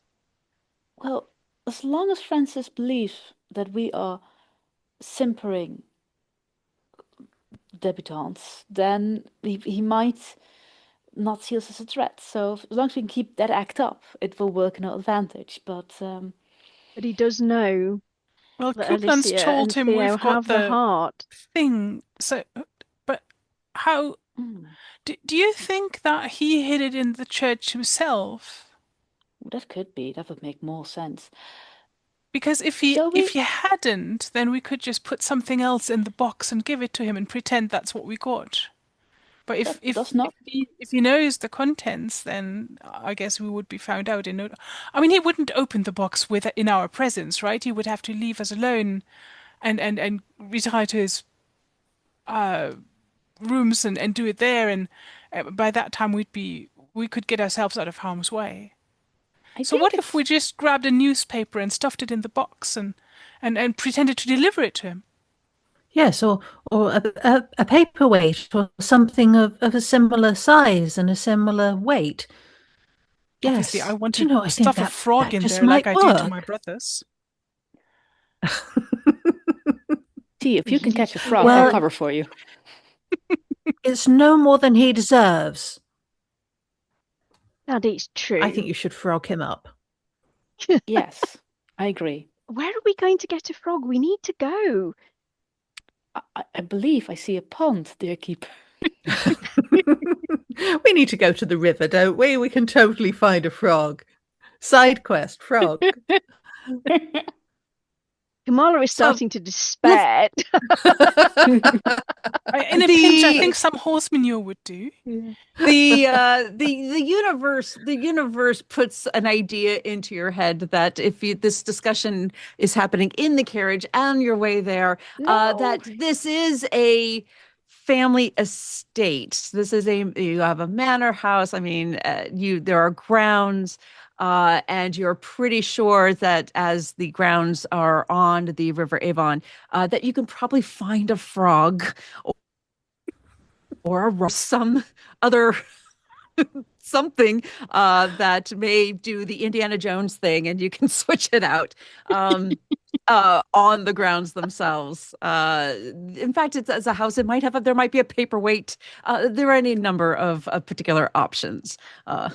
So.